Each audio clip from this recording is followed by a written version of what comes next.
Bonjour à toutes et tous, vous écoutez The Pulse, le podcast du journalisme culturel. Après quelques mois d'absence, nous sommes de retour pour une nouvelle émission qui s'interroge sur la thématique de l'outil podcast comme outil de médiation culturelle. Comment parler de culture avec le podcast? C'est quelque chose que moi-même, votre présentateur préféré, fait avec First Print pour vous parler de comics, mais avec The Pulse, bien entendu, on essaie de ne plus se limiter qu'à ça et de ne pas revenir que sur notre propre expérience, puisqu'elle est forcément biaisée d'un point de vue personnel.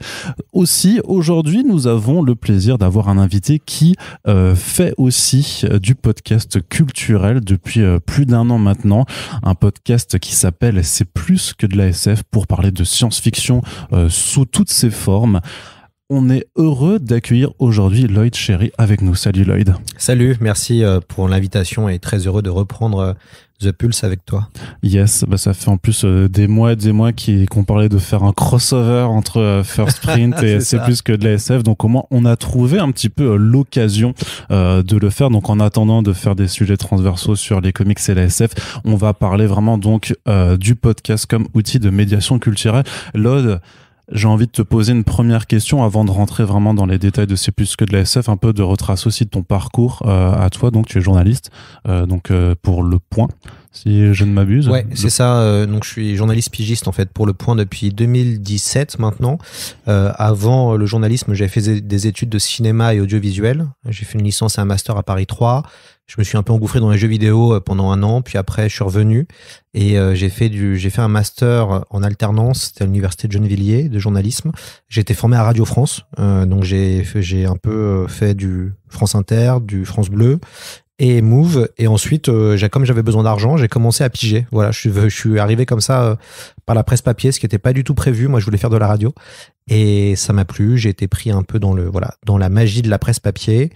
Et je pige pour Le Point maintenant depuis 5 ans. Depuis 2017, ça fait 5 ans maintenant. C'est passé très très vite. Alors comment ça se passe quand tu démarres dans le journalisme, dans la presse papier pour arriver à devenir pigiste? Quel a été un peu ton parcours là-dessus? Alors moi j'ai eu de la chance, j'ai eu beaucoup de chance parce que c'est très dur. Il y a beaucoup de jeunes journalistes qui sortent d'école qui arrêtent au bout de 3 à 5 ans le métier de journalisme parce que c'est trop dur.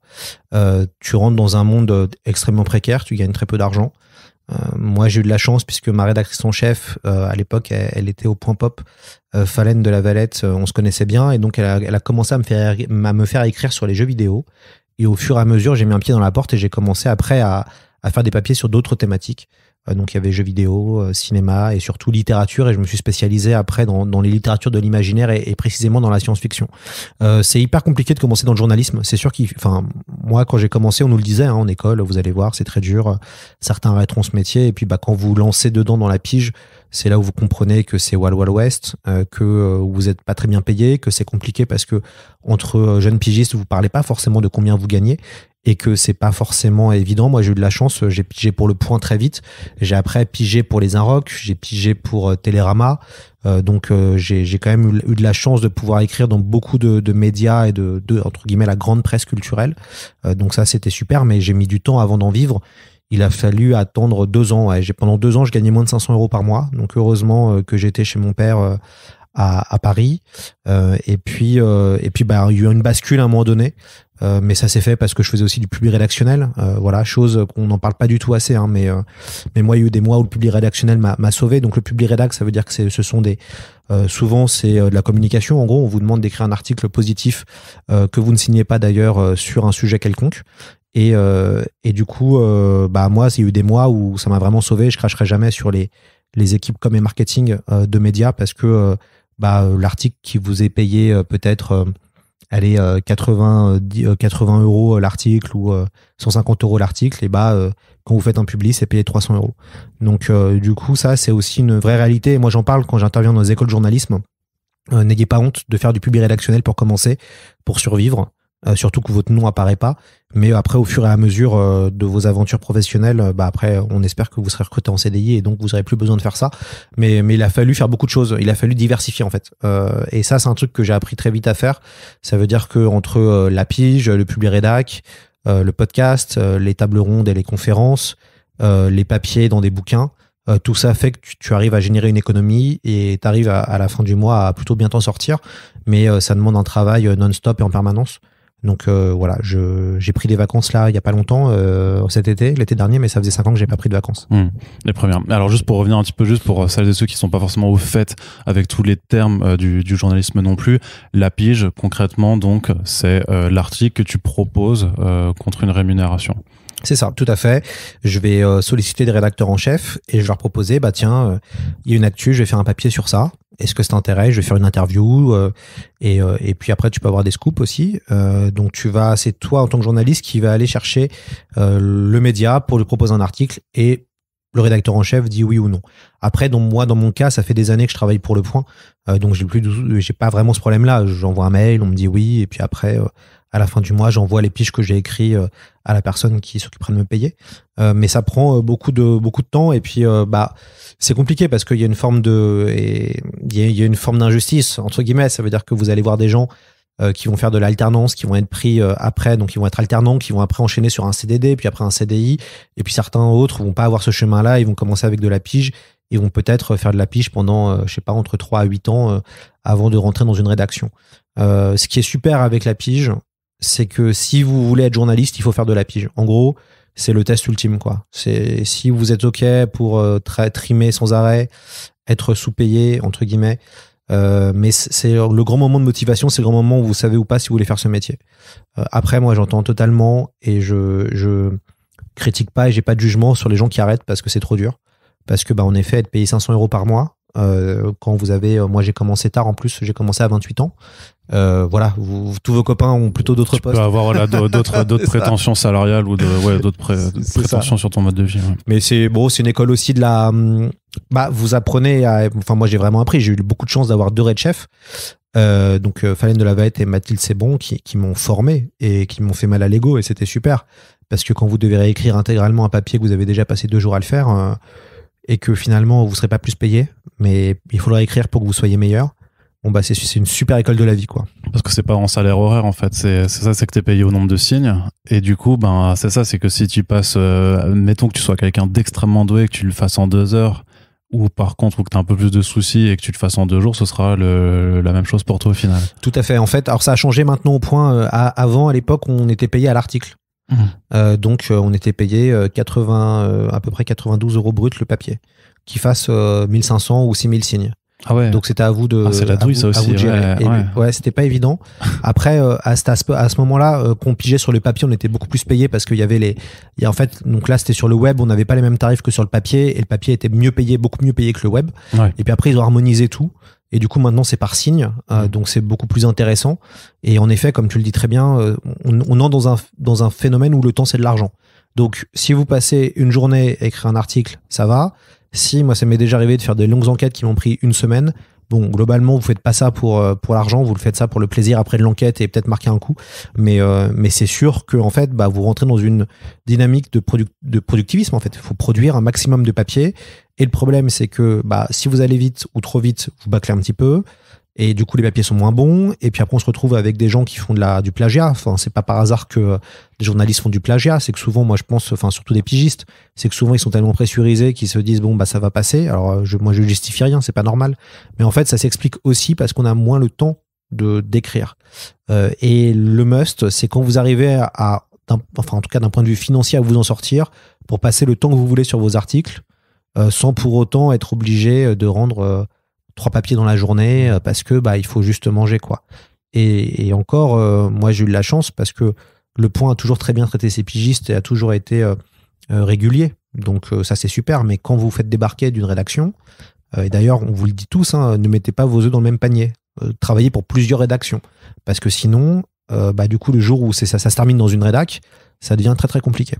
Ouais, surtout que l'avantage, t'as l'avantage et les inconvénients du pigiste, c'est que t'es libre d'écrire, en tout cas de proposer pour toutes les rédactions que tu veux, ce qui te permet de varier les sujets, de varier les tonalités en fonction aussi des affinités de chacun. Mais par contre, effectivement, c'est que t'es en sécurité nulle part. Et c'est la précarité que tu mentionnais avant. Ouais, c'est hyper précaire. Les gens s'en rendent pas compte. C'est vrai que on critique beaucoup les journalistes, et d'ailleurs à raison, parce qu'on peut critiquer cette corporation et ce métier. Souvent, on critique les éditorialistes, parce qu'on n'arrive pas trop à faire la différence entre les journalistes et les éditorialistes. Mais moi, je voyais les copains qui bossaient à BFM, qui devaient passer leur journée à suivre les gilets jaunes, donc pas du tout marrant, et après se faire insulter le soir ou alors que en fait c'est la chair à canon quoi. Les gens qui vont souvent, hein, c'est ça, hein, les gens qui vont faire de l'actu, qui vont prendre leur micro, la télé et qui vont débarquer faire du reportage. Bah c'est hyper dur, il faut produire et rendre ça très vite. Et en fait derrière après on a des gens qui sont sur des plateaux qui commentent, voilà, qui bougent pas de leur chaise. Et c'est eux qui je pense amplifient largement la haine qu'il y a entre qu'il y a vis-à-vis des médias. Mais en fait le journalisme c'est très précaire, voire trop précaire je pense. Et du coup bah ce qui est intéressant c'est qu'on voit qu'il y a une jeune génération de journalistes dont on fait partie tous les deux, où on est je pense plus pragmatique. Et puis assez rapidement je pense que les gens vont vers des choses qui les intéressent réellement, parce que bon, quitte à être sous-payé, autant le faire sur des sujets qui nous plaisent quoi. Ok, et d'un point de vue culturel en fait, sur le journalisme culturel, comment ça se passe vraiment dans les grands médias? Alors est-ce que c'était facile pour toi de commencer à parler de plus en plus de ce qui te passionne, donc là en termes de littérature de l'imaginaire, de science-fiction, par rapport à des médias plus grand public et plus faciles d'approche comme le jeu vidéo ou le cinéma par exemple? Ouais, alors bah déjà vous avez une marque, moi j'avais de la chance, c'était Le Point, Point où on donnait les Inrocks. Du coup tout le monde vous ouvre la porte, hein. Quand vous êtes de la presse généraliste, pour beaucoup d'attachés de presse, ça veut dire quelque chose encore. Donc vous êtes acclamé par tout le monde vous veut, vous avez puisque en plus dire qu'on sable le champagne, voilà, dès que t'arrives dans une rédaction en fait, c'est l'œil de regarder. Voilà, donc c'est intéressant parce que il y a encore, et je sais pas si ça existe encore réellement malheureusement, mais on est encore sur un modèle où on pense que la presse, et la presse culturelle notamment, a de l'impact. Je pense que la presse culturelle a encore un peu d'impact, mais on est balayé notamment par les influenceurs. Je pense que par exemple les pages livres du Point ou du Figaro, ça continue à fonctionner parce qu'on va chercher un public très spécifique. Et là, ça fonctionne encore. On va chercher le CSP+, qui a de l'argent et donc qui peut aller acheter son bouquin sans problème. Qui peut se payer de la presse aussi. Qui peut se payer de la presse. Ça reste un investissement. Hein. Évidemment. Et donc, du coup, ce qui est intéressant, c'est que en culture, alors c'est très politique, hein, la culture, il faut bien choisir. Enfin bon, rien n'est anodin. Il y a quand même toute une dimension politique pour qu'on va parler de tel auteur. Est-ce que ce livre-là est important ou pas dans cette rentrée? Enfin bref, tout ça entre en compte, sachant qu'il y a aussi des problématiques économiques qui peuvent aussi se relier. Évidemment, tous les magazines ont des partenariats et vendent de l'espace publicitaire. Voilà, Télérama, Le Point, Le Figaro, tout le monde en vend. Donc il faut aussi des fois rendre service à certains grands annonceurs. Enfin voilà, on entre vraiment dans les relations et dans le côté un peu complexe. Et c'est là que t'as une frontière qui se dessine du coup entre le travail que tu fais et le public rédactionnel que tu mentionnais. Alors après, le public rédac, il est marqué, il est très signifié. C'est marqué en gros, c'est du public rédactionnel. Donc du coup, d'ailleurs c'est pas signé et autres. Donc ça encore c'est différent parce que donc les services comme et market d'éditeurs ou d'autres de cinéma haute vont payer un journal pour qu'il fasse un article sur un sujet. Non, la frontière elle est beaucoup plus subtile. C'est par exemple on va parler de ce livre-là sur 3 pages, mais peut-être vous pouvez peut-être faire un effort sur le marketing la prochaine fois que vous prenez de la pub sur Le Point. Voilà, c'est plus des rapports de on est dans du réseautage à fond les ballons.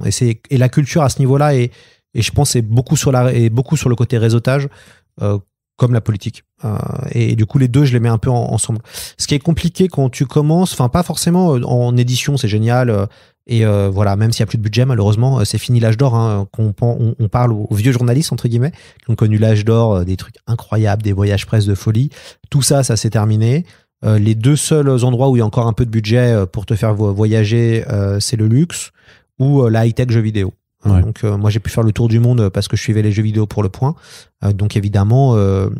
T'as eu les voyages en hélicoptère, les trucs comme ça? Non, j'ai malheureusement, je suis un peu... Ah, si, alors, j'ai eu une fois un voyage en hélicoptère. On s'est rencontrés d'ailleurs là. Ah oui, quand on est allé à Monaco. C'était à Monaco. Attends, les gens ne savent pas les gens vont croire qu'on se fait des trucs de nantis. On était avec Christophe Lambert d'ailleurs, c'était excellent. Quand Christophe arrive et te dit enchanté, je suis Christophe Lambert. T'es là, tu dis je sais qui vous êtes. mais du coup, non, ce qui est intéressant, c'est que alors, dans le cadre de voyage de jeux vidéo, ça c'est très très clair, je peux l'expliquer. Le studio va vous payer le voyage, donc l'hôtel, le resto, voilà, et puis il va vous mettre bien dans les meilleures dispositions pour que vous puissiez écrire après vos articles. Par contre, moi, j'ai jamais eu de pression. Ça veut dire que j'ai jamais eu un éditeur qui m'a dit attends, ta mauvaise note, là, ça va pas du tout. Les gens sont intelligents, donc ils savent très bien que, surtout avec la presse généraliste, ça se passe pas comme ça, quoi. C'est pas, tu peux pas aller mettre un coup de pression. Par contre, on te met dans un contexte, on te met dans une ambiance plutôt sympathique. Mon premier voyage, c'était pour Destiny 2, donc avec Bungie. Je me rappellerai toute ma vie de l'hôtel 5 étoiles que j'ai eu, quoi. C'était, ça faisait la taille de mon appart, c'était incroyable. Il y avait une salle de bain transparente, tout de fou. Voilà. Mais c'est sûr qu'on te met dans des contextes qui vont te faire en sorte que tu vas être bien, tout simplement. Et donc, si tu es bien, tu vas être peut-être plus à même à bien parler d'un média ou quelque chose. Donc, par contre, il faut pas être dupe. C'est les influenceurs qui ont maintenant un véritable impact. Enfin, c'est les youtubeurs, c'est les influenceurs. C'est pas pour rien que des vidéos, enfin, en tout cas, qu'ils arrivent à pouvoir vendre des vidéos à 20 000 euros de sponsorisation. Je sais pas si vous vous rendez compte, 20 000 euros, c'est dingo, quoi. Donc, du coup, c'est vraiment eux qui font l'impact. Et donc, le vrai enjeu en ce moment, c'est qu'on est dans une époque incarnante. Donc, on le voit bien avec le succès des influenceurs. On a des gens qui incarnent quelque chose. Et donc, la complexité, c'est que pour nous, journalistes, on doit aussi incarner des choses. Or, traditionnellement, c'est plutôt les rédactions qui incarnent quelque chose. Le Monde, Le Point, Le Figaro. C'est les médias, en fait. C'est les médias qui incarnent. Sauf que maintenant, on est dans un basculement où c'est aux journalistes d'incarner et de quelque chose. Donc, on en connaît des journalistes stars voilà, qui vont dans les grands médias et compagnie. Mais finalement, on est dans une époque où il en faut de plus en plus. Parce que bah, toi, tu vas faire venir ta communauté. C'est hyper important maintenant, les notions de communauté avec les réseaux sociaux. Donc, il y a un vrai basculement de ce métier-là où être le journaliste inconnu qui écrit tranquillement ses papiers, ça devient de plus en plus difficile. Et c'est de moins en moins souhaitable d'ailleurs.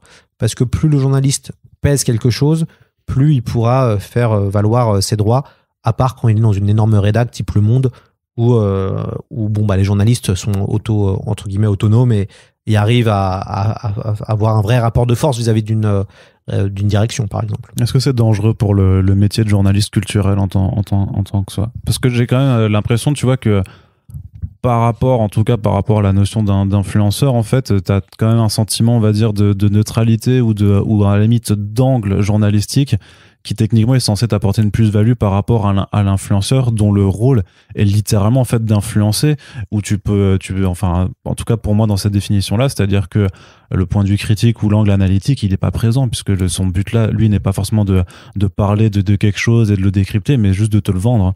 Oui, et du coup c'est d'ailleurs je vais te raconter une anecdote, ça va te faire marrer. Donc j'ai publié un MOOC et après un beau livre sur Dune qui s'appelle Tout sur Dune, et donc j'ai travaillé avec la Warner dessus entre autres, et en fait on a proposé j'avais proposé à la Warner d'envoyer Tout sur Dune à des influenceurs pour éviter les bêtises qu'on pouvait entendre sur les vidéos. Donc la Warner m'a juste transmis son fichier et j'ai envoyé des mails, et bah j'ai envoyé une dizaine de mails, il y a seule une personne m'a répondu pour me dire ok ça m'intéresse et tout, c'était Nota Bene. Voilà, et qui lui fait un vrai travail intellectuel. Enfin, moi j'ai souvent vu Nota Bene rencontrer des chercheurs dans des cafés pour les interviews et autres, mais sinon moi j'ai envoyé des mails à des rockstars du YouTube game, personne ne répond, et c'est pas le problème. Et d'ailleurs c'est hyper intéressant parce qu'on voit que Dune, quand tu regardes les vidéos sur YouTube, il y a très peu de vidéos analytiques. Avant il y avait quasiment rien, parce que il faut lire les livres, parce que il faut travailler, parce qu'il faut analyser, et il y a plein d'influenceurs qui refusent. Ils ont pas le temps d'ailleurs, ils sont dans un productivisme eux-mêmes de vidéos. Donc, est-ce qu'ils ont le temps de lire les bouquins, d'analyser? Très très peu le font, vraiment très peu. Et on les connaît, ceux qui le font, et d'ailleurs, ils fonctionnent. Donc, la complexité, elle est là. Ça veut dire que, comme tu dis, on est face à des influenceurs qui pèsent beaucoup plus qu'un simple journaliste culture, maintenant. Donc, bah, c'est un changement, c'est un changement voilà, radical, et puis lié avec le numérique. La complexité, c'est qu'on a aussi un lectorat qui lit beaucoup moins qu'avant. C'est hyper intéressant de voir, et c'est un peu déprimant, mais de savoir combien de temps restent les gens sur ton papier. Moi, je voyais, en moyenne, on reste entre 8 à 10 secondes. Donc, on va lire le début, le milieu, la fin. Waouh! Vous avez passé 2 jours, voire plus, à mener une enquête. Donc, on se rend compte qu'en fait, ce qui se passe, c'est qu'en termes de la société qui est en train d'arriver, on va avoir des gens qui vont être dans un délire un peu élitiste, comme aux États-Unis, et qui liront les articles, et qui achèteront, et qui écouteront la presse et autres.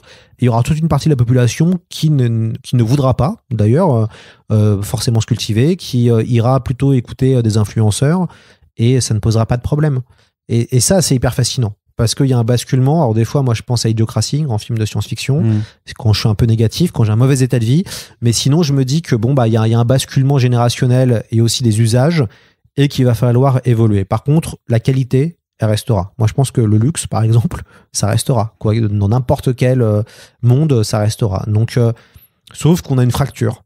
On a une fracture de plus en plus béante. Ouais.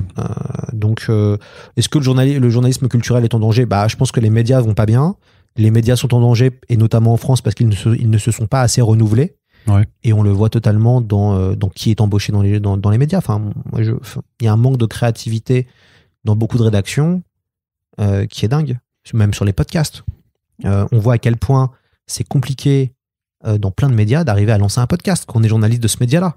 Parce que c'est compliqué, parce qu'on ne sait pas trop, parce qu'il faut... Enfin voilà, beaucoup de médias sont paralysés par leur façon de fonctionner, qui n'est pas du tout agile, et surtout parce qu'il y a très peu de jeunes aussi. Et il ne faut pas se voiler la face. C'est les gens d'une génération qui peuvent parler à une génération. Enfin, c'est comme ça, quoi. Donc il est temps de faire le grand renouvellement. En tout cas, il y a deux solutions. Voilà, soit on arrive à changer de l'intérieur une rédaction. Ça prend du temps, il faut être motivé, c'est super. Soit on fait un peu comme nous on a fait. Ça veut dire qu'on crée notre propre média, notre label, notre mini-média, notre podcast. Et on crée un manque parce que les gens en veulent pas. Moi, le podcast, je l'ai proposé à plusieurs médias, personne n'en voulait. Hein. Le MOOC, c'est pareil. On va revenir dessus, n'embrayons pas, mais avant justement de parler du podcast en tant que tel, ton affect sur les littératures de l'imaginaire, donc ça vient d'où ? Moi, ça a commencé en fait réellement à l'âge de 15 ans, enfin un peu avant, à l'âge de 14 ans. Moi, je fais partie de la génération Harry Potter. Ouais. Donc je reçois le coffret, la trilogie Harry Potter à Noël 2000, avec À la croisée des mondes, et puis après le Seigneur des Anneaux arrive au même moment quasiment. Et donc voilà, tout ça fait que l'imaginaire commence à m'intéresser. Et donc les éditions Bragelonne se lancent et vont faire Légende de David Gemmell avec une couverture mythique. Et à partir de là, je lis Légende, j'adore. Ah, c'était trop bien. Et après, je me mets à lire des littératures de l'imaginaire, j'essaye plein de choses, et je tombe sur Les Guerriers du Silence de Pierre Bordage. J'étais en 3e, et là, je commence à dévorer de la SF, à adorer ce que fait Pierre Bordage. Ça reste un de mes auteurs préférés de science-fiction. Et je commence à m'y intéresser comme ça. Et puis, en fait, petit boulot étudiant, je bosse dans une bibliothèque, dans une médiathèque à Saint-Cloud, et je m'occupe du fonds imaginaire. Donc je continue à lire beaucoup de science-fiction et de fantasy, j'en fais acheter, et je rentre un peu là-dedans. Et puis après, j'arrête d'en lire pendant, je pense, 6-7 ans. Je lis plus d'imaginaire, comme beaucoup d'ailleurs, hein. C'est hyper intéressant. Beaucoup de gens lisent de la SF et de la fantasy quand ils sont jeunes ados, et puis jeunes adultes, ils arrêtent. Et je me suis mis à lire de la littérature dite sérieuse, donc les classiques, la littérature blanche, et je commence à me dire, bon, j'ai envie de me rattraper plein de classiques et me faire une culture générale. Donc j'arrête la SF, et je redécouvre réellement ce genre-là avec Le Point, puisque ma Red Chef, qui en fait, elle fréquentait la même médiathèque que moi, c'est comme ça qu'on a sympathisé. Elle a fait des études de journalisme, moi j'ai fait des études de cinéma, et elle me dit, tu te rappelles, on a été fans et tout, ça te dirait pas de reprendre pour Le Point la rubrique. Et ça a été une des meilleures décisions de ma vie, puisque je me suis lancé dedans, et du coup j'ai été un peu engouffré là-dedans. Alors moi la SF j'adorais, et la fantasy c'était beaucoup cinéma, série TV. Et puis là maintenant je lis quasiment beaucoup de choses. Enfin, je suis rentré dans un autre trip, c'est devenu un boulot, quoi. Je me suis professionnalisé là-dedans, chose qui n'était pas forcément prévue au départ. Mais moi j'ai beaucoup écouté mon instinct. Et après j'ai été marqué par quelques œuvres très fortes. Dune par exemple, c'est intéressant. Dune, moi j'ai découvert ça enfant parce qu'il y avait les couvertures de Wojciech Szulmak aux éditions Pocket, et moi j'avais joué ça à 7-8 ans et je trouvais ça un peu mystérieux, et du coup c'est comme ça que ma rencontre avec Dune s'est faite, enfant. Et jamais je t'aurais dit, même il y a 5 ans, hein, jamais j'aurais écrit un MOOC, j'aurais vendu 17 000 exemplaires sur un bouquin sur Dune, et j'aurais fait finalement un peu mon hors-série rêvé que je voulais créer. Je pensais pas faire ça.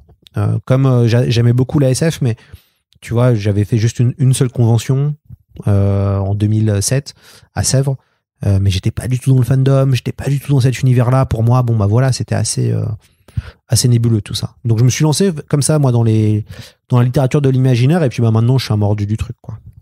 Tu lis combien de bouquins par semaine ? Moi, c'est une question piège, ça. Assez peu, en fait. Globalement, là, j'ai décidé de mieux m'organiser, de me prendre du temps de lecture, et j'essaye de faire un livre toutes les 2 semaines. J'aimerais bien passer à un livre par semaine. C'est hyper dur parce que je traite pas que des bouquins, je traite des jeux vidéo, des séries TV, du cinéma, donc je suis assez attentif à tout ce qui sort. Je suis encore gamer, donc je joue aussi pas mal. Donc là, je prends des temps pour lire. pour lire les nouveautés, parce que des fois, moi, je les lis, évidemment, mais je vais pas au bout. Quand je reçois un bouquin, tu as on va dire, 3 scénarios possibles. Le premier, je lis juste les 30 premières pages et je vais pas au bout. Voilà. Voire même les 2 premières pages et je vais pas au bout.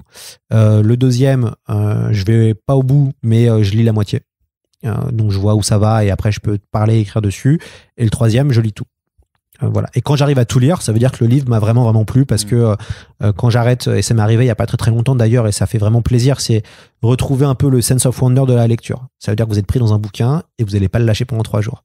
Et ça fait du bien parce que à force d'être omniprésent sur les réseaux sociaux et compagnie, vous perdez un temps de taré, quoi.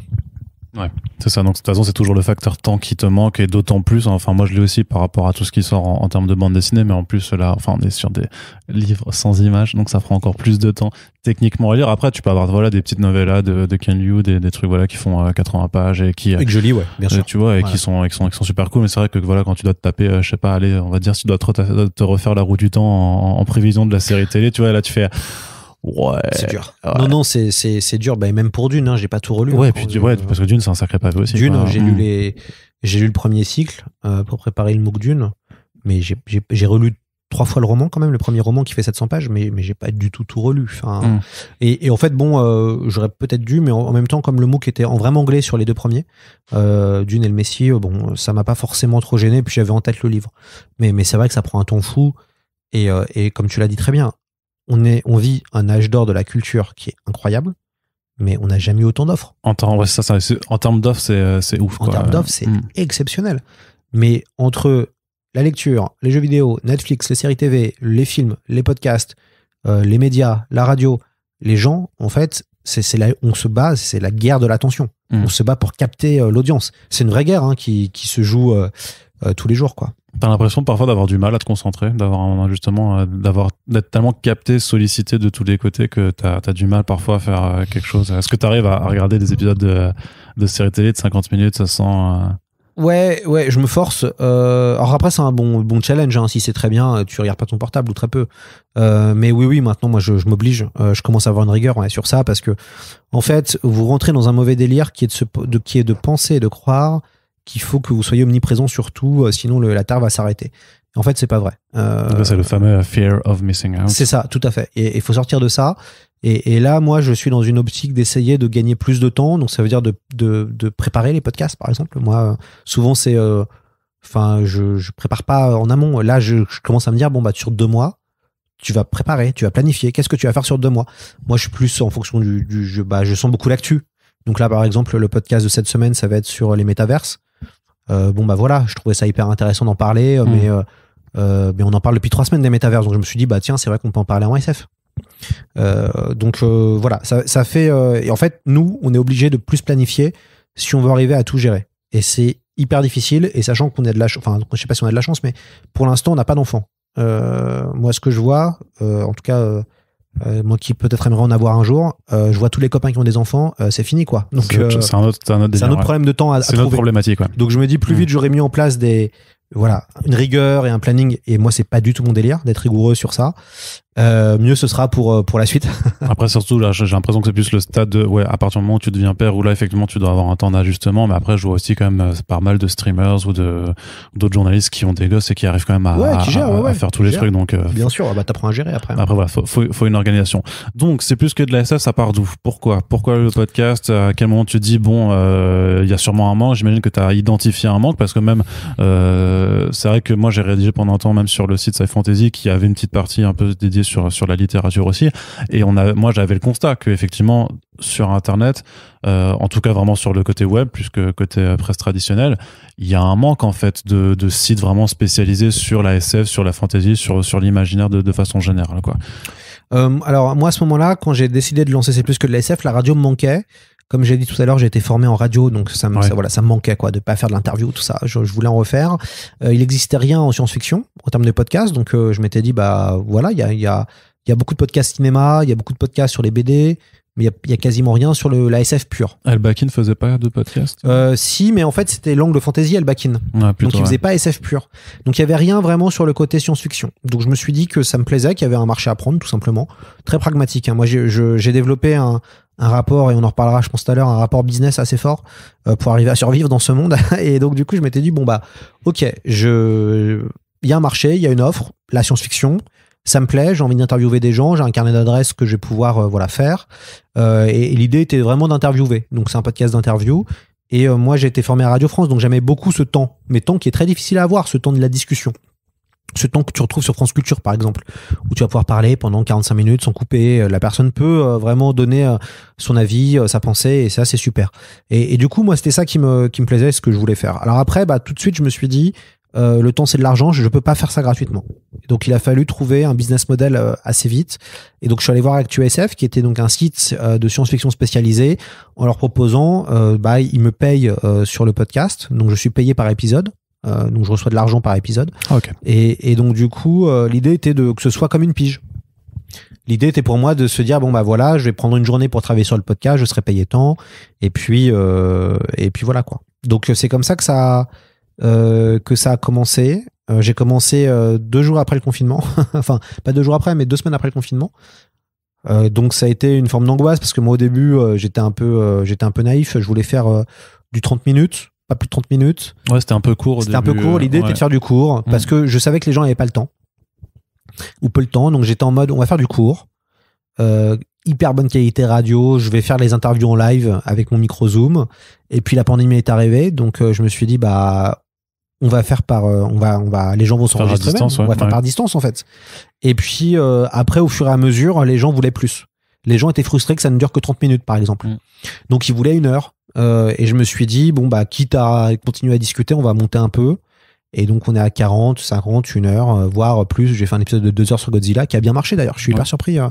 Et en fait, j'ai vraiment évolué.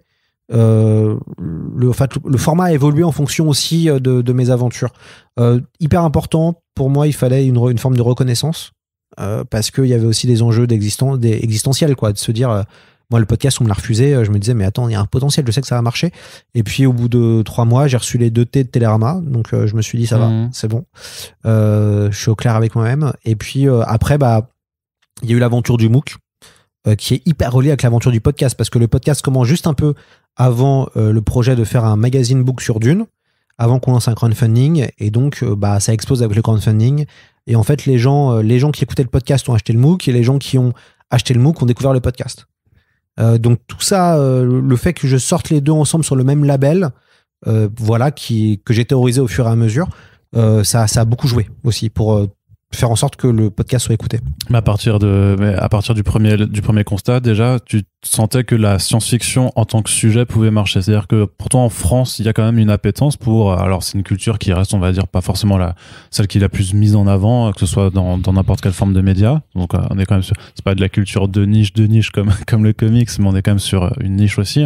Mais tu sentais quand même qu'il y avait une appétence parce qu'il y a quand même un héritage de la science-fiction par chez nous, justement, sur tous les bouquins que tu as pu citer, sur Métal Hurlant, il y a quand même la science-fiction en France, c'est quand même quelque chose. On a un certain nombre. Hein. On est un des pays qui avons créé le genre, en fait, avec les Anglais. C'est Jules Verne, H.G. Wells.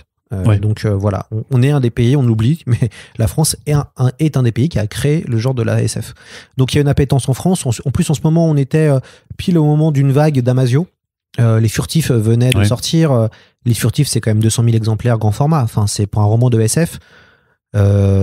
En grand format, on n'avait pas vu ça depuis peut-être l'âge d'or de Bernard Werber dans les années 90, quoi. Enfin, parce qu'en fait, ce qu'il faut savoir, et les gens connaissent pas trop le milieu un peu du bouquin, c'est très compliqué maintenant d'arriver à vendre des livres de science-fiction ou même de fantasy. Un succès en grand format, c'est à peu près 3500-4000 exemplaires. Voilà. Et le poche, c'est sur le poche auquel tu vas vendre, puisque à peu près quasiment, je crois que c'est 70 ou 80% se vendent ensuite sur le poche. Donc, du coup, le succès d'un livre, c'est compliqué. En grand format, c'est très très compliqué. Il y a quasiment pas de budget de marketing.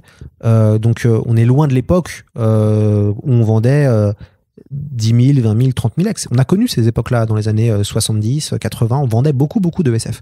Là, avec tout ce qu'on a dit, avec tout ce qui se passe, on vend de moins en moins. Avec toutes les offres diverses qui existent aussi, qui sont en concurrence directe. Tout à fait. Hein. Et en fait, ça devient très compliqué. Or, ce qu'on voit en ce moment, c'est que grâce à Netflix, entre autres, mais aussi les jeux vidéo, mais aussi quelques succès éditoriaux comme les Furtifs, comme l'Anomalie, on voit qu'il y a une tendance sur la SF, qu'on a une espèce de renouveau.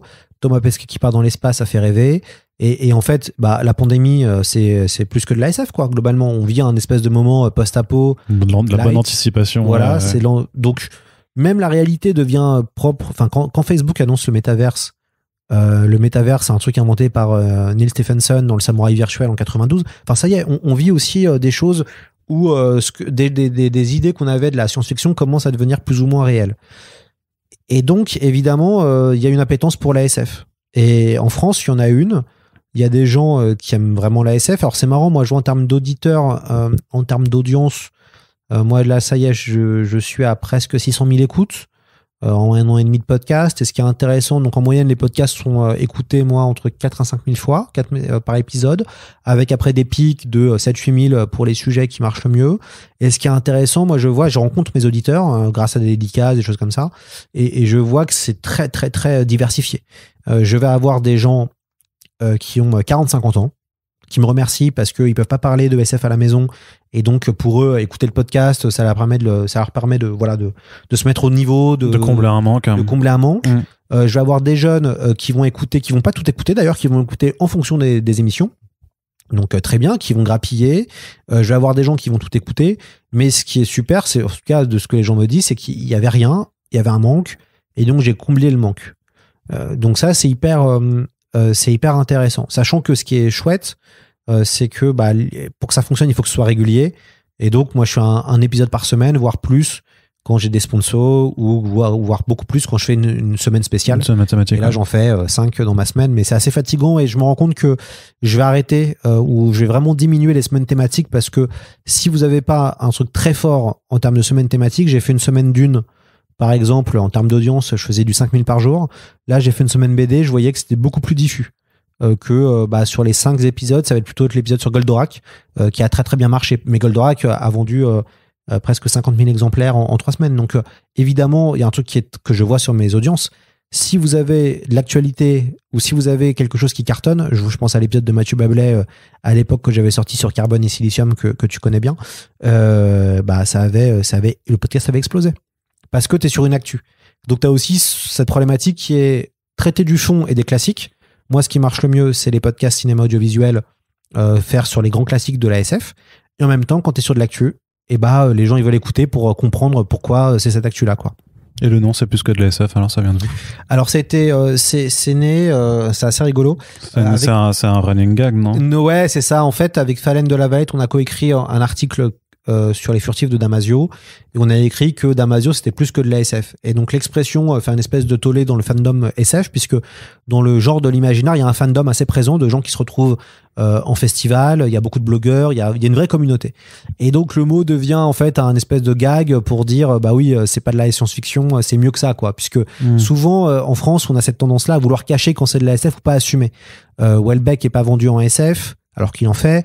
Werber a pas été marketé en SF, alors qu'il en fait. Bah ouais, il a jamais été marketé. Werber s'est marketé comme de la blanche. Comme King d'ailleurs, qui est pas marketé fantastique à fond les ballons. Ah ouais. Donc en fait, il y a cette, comme il y a une peur de se dire c'est de la SF, ça va pas plaire puisque c'est un mauvais genre. Du coup, on va cacher ça. Et l'idée de faire c'est plus que de la SF, c'était de jouer sur ça et de dire c'est pas de la SF, c'est mieux que ça. Et donc c'est resté. Et comme les gens arrêtaient pas d'en parler pendant 1 an, je me suis dit j'ai trouvé le mot, quoi. J'ai trouvé le mot. Et du coup, c'est un mot qui fait un peu, il y a des gens qui aiment pas, qui goûtent peu à la plaisanterie. Là, je te parle des vieux fans d'Homeux, les vieux fans de SF qui ont bien compris la blague et qui apprécient pas ça. Les gardiens du temple, un peu. Ouais, bien sûr, il y en a beaucoup. Toi, tu connais aussi très bien et des fois, t'as même été victime de ça par les réseaux sociaux. Ouais, il y a aussi des gardiens du temple. Alors, ils sont moins connus chez nous parce que c'est petit et autres. Mais il y a des gens, évidemment, qui apprécient pas ce qui se passe, qui apprécient pas le renouveau de la SF, qui, en fait, ont peur d'être, parce que c'est un truc de geek, la SF, quand même. Et ils ont peur qu'on leur vole. Tu vois, le truc qu'ils sont fans depuis le début. Peut-être qu'on s'est moqué d'eux parce qu'ils étaient fans de SF. Depuis l'enfance, peut-être. Et là, ce qu'ils sont en train de voir, c'est que ça devient mainstream. Plus ou moins. Alors, on n'est pas comme le polar. Parce qu'on n'a pas eu encore de succès colossaux, si tu veux, pour qu'on pour que la SF elle explose encore plus, il faudrait qu'on retrouve un truc du type Star Wars en termes de hype, quoi. Ouais, je veux dire 2001, sinon, mais. 2001, Star Wars, ou par exemple pour le polar, on voit que le polar a basculé avec 2 titres, Da Vinci Code et Millennium. Et là, c'était le raz-de-marée et le polar est devenu vraiment bankable, même s'il était un peu avant, même si on sentait que depuis les années 80-90, il se passait des choses. Et en fait, sur la SF, c'est ce qu'on attend. On voit qu'il y a des prémices. Je pense que les 200 000 ex des furtifs, voilà. 1 million d'exemplaires de l'Anomalie, qui n'est pas vendu en SF, évidemment, et qui n'est pas marketé SF parce que c'est l'Oulipo, mais c'est de l'imaginaire. Bon, c'est 1 million d'exemplaires. Donc, on voit quand même, voilà, qu'il y a des tendances. Et maintenant, il faut l'immense carton qui va entériner vraiment le genre. Et voilà, donc c'est comme ça que c'est plus que de la SF est né. Et je pense que le nom correspond bien à ce qui est en train de se passer. Et une réalité, et puis évidemment se moquer un peu de la façon française de vouloir se cacher, quoi. Très bien. Et autre question aussi, c'est par rapport juste au fait du podcast, en fait. Et ça, là, du coup, c'est vraiment la question centrale qui a motivé aussi l'enregistrement de cette émission, c'est qu'est-ce que le podcast apporte comme outil de médiation culturelle? Qu'est-ce que ça apporte vraiment, ce format précisément, quand on veut parler de culture, par rapport à la vidéo, l'article, le rédactionnel, la conférence, vraiment, où sont les forces du podcast et aussi ses limites? Le podcast a les mêmes forces que la radio, on est dans le domaine de l'intime. Ça veut dire et encore plus dans l'intime, ça veut dire qu'on va créer un lien avec une personne, avec un animateur, avec un podcasteur, et on va l'écouter régulièrement au creux de ses oreilles. Et donc, il y a ça qui est très fort pour moi. Le podcast, c'est avant tout, tu vas t'adresser directement à quelqu'un, donc à ton auditeur, beaucoup plus facilement. Et du coup, ça, c'est la force du podcast. C'est que tu peux t'adresser à des gens et créer un lien parce que la voix, la chaleur de la voix, un invité, un intervenant, l'enthousiasme, voilà, on transmet des choses par la voix beaucoup plus fortes, je trouve, que par l'écrit. Et la vidéo a peut-être d'autres qualités. Par l'écrit, j'entends plus dans le côté peut-être journalistique. Je trouve que par la voix, on peut arriver à convaincre. Et notamment dans Dune, il y a la voix du Bene Gesserit voilà. Donc c'est assez intéressant le podcast à ce niveau-là. Ce qui est bien, c'est que le podcast, c'est né, et c'est pour ça que ça marche le podcast. C'est que c'est né pour répondre à un besoin. C'est que les programmations des lignes de radio, et jamais je cracherai sur Radio France qui m'a formé, mais c'est quand même très très conventionnel. Donc, quand on veut parler de SF, la SF, elle n'est pas sur Radio France, ou très peu. Alors, elle est sur La Méthode Scientifique, une émission toutes les 2 semaines. Elle commence depuis presque 2017. On a commencé en même temps avec Nicolas Martin. Tu as reçu Nicolas Martin, d'ailleurs. Elle commence avec Fred Sigrist, qui a Blockbuster l'été, et les podcasts, pour parler de Blockbuster. Mais sinon, avant ça, avant 2016, il n'y avait rien. Donc, le podcast répond aussi et permet d'aller plus loin et de produire des choses qui ne pourraient pas exister sur un média radiophonique traditionnel. Donc à ce niveau-là, pour moi, le podcast, c'est on entre, pareil, c'est aussi de l'incarnation. On va suivre, moi je suis admiratif du succès des couilles sur la table, ou même des cœurs, et le récent, le cœur sur la table. C'est incroyable. Donc il y a un basculement avec le podcast, et c'est pas par hasard si les audiences radio baissent pour le podcast. La complexité maintenant avec le podcast, en tout cas moi je le vois comme ça, c'est que c'est un moyen de créer aussi une communauté, de fédérer une communauté, je pense que les enjeux de maintenant, c'est d'arriver à créer autour de soi une communauté qui va pouvoir te soutenir quand tu vas faire des projets un peu innovants. Ce qui a été mon cas pour le MOOC Dune, où sans le crowdfunding et sans les 5000 contributeurs, ce projet n'existerait pas. Et du coup, pour moi, et toute mon interrogation, c'est comment fédérer une communauté autour de la science-fiction en proposant des contenus de qualité et en proposant un regard sur le monde aux gens. Et en mettant en avant des personnes. Puisque, avant tout, moi, ce que j'adore dans mon métier, c'est de mettre en avant des gens, et notamment par l'interview. C'était ma pratique préférée journalistique, à l'écrit. C'est ma pratique préférée tout court. Donc, voilà, je pense que par l'interview, on peut aussi donner pas mal de chance aux gens. Et ce qui est intéressant, c'est que maintenant, avec le podcast, j'ai des gens qui achètent en fonction des invités. Donc, ils vont écouter le podcast le matin, et le soir, ils vont chez le libraire pour acheter. Donc ça, je suis très, très heureux de pouvoir avoir un retour sur investissement, ce qui me permet de pouvoir arriver à vendre de la culture, et c'est aussi la mission de ce podcast, c'est d'encourager les gens à se cultiver, dans une époque où c'est compliqué de se cultiver maintenant. Ouais. Alors comment tu as choisi dès le départ tes invités justement parce que au début tu faisais voilà des sessions on va dire de une demi-heure et donc autant avec le temps forcément il y a l'actualité donc un tel va sortir voilà il y a une équipe de 5 bonhommes qui arrivent pour faire du Goldorak chez Kana, forcément tu les invites. À l'époque en stage science effectivement Mathieu Bablé vient de sortir Carbone et Silicium, donc là aussi ça coule de source, mais après sinon de façon plus générale t'es pas forcément tout le temps obligé non plus de te coller à l'actualité, donc comment tu sélectionnes? Alors au début moi j'ai commencé avec un truc un peu lourd, il y avait Damasio sur les furtifs, oui, et aussi, ouais. Yukito Kishiro, donc le mangaka de Gum qui était là, donc tout de suite les gens se sont dit waouh, qu'est-ce qui se passe, Ça permet aussi de rentrer, de mettre l'épée dans le plat et dire voilà. Je suis pas là pour déconner Voilà, c'est ça. De toute façon il y a, enfin, alors maintenant je connais un peu mieux mon audience, mais du coup ce que j'analyse, et du coup c'est lié aussi, donc tu as l'actualité qui est importante, ça veut dire qu'il faut répondre, moi je pense qu'il faut répondre à des grandes questions d'actu. Par exemple j'ai fait un podcast récemment sur Squid Game avec un maître de conférence québécois génial, et t'écoutes ça, je pense que sur Squid Game tu peux le théoriser et tu peux après te la raconter en soirée et de dire voilà, c'est les références à ça. L'autre aspect c'est d'inviter des gens que j'ai envie d'entendre, tout simplement, des gens qui me plaisent, des gens auxquels je suis fan aussi, c'est super le podcast, tu peux vraiment inviter des gens auxquels t'es fan, et du coup c'est hyper agréable. Et puis après il y a ce truc de et ça c'est ce que t'apprends en termes journalistiques, c'est la ligne éditoriale en fait, c'est de se dire bon, il faut arriver à entendre tout le monde, faire un panel et expliquer qu'est-ce que la science-fiction en ce moment, et donc du coup en fonction de ça t'invites des gens que t'as envie de mettre en avant. Après ce qui est difficile, moi je le vois, c'est d'avoir des invités et d'avoir des femmes sur le podcast, c'est hyper dur pour plusieurs raisons. Déjà, la science-fiction c'est plutôt masculin que féminin en termes de lectorat, même si c'est en train d'évoluer, c'est plutôt masculin que féminin. Beaucoup de femmes ne se sentent pas légitimes à venir parler. Ça c'est un truc qui m'a souvent marqué. J'ai proposé à des femmes de venir sur le podcast sur telle ou telle thématique. Les personnes refusent parce qu'elles ne se sentent pas légitimes. Donc il y a aussi un travail à faire d'encouragement et de dire aux gens bah si, enfin ça se travaille, c'est un exercice quoi finalement. Et puis après c'est pas évident et c'est tout le travail aussi, c'est de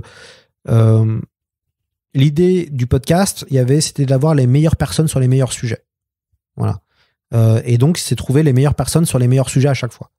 Et donc du coup, si j'invite tout type d'invités, je sais pourquoi ils sont là. Et en fait, donc moi, le challenge est vraiment d'essayer d'inviter plus de femmes, mais de prendre vraiment les cadors dans leur domaine, quoi. Et de se dire, là, par exemple, j'ai envie de faire un podcast avec Aurélie Jean. Aurélie Jean, c'est la rockstar des algorithmes. C'est une machine de guerre.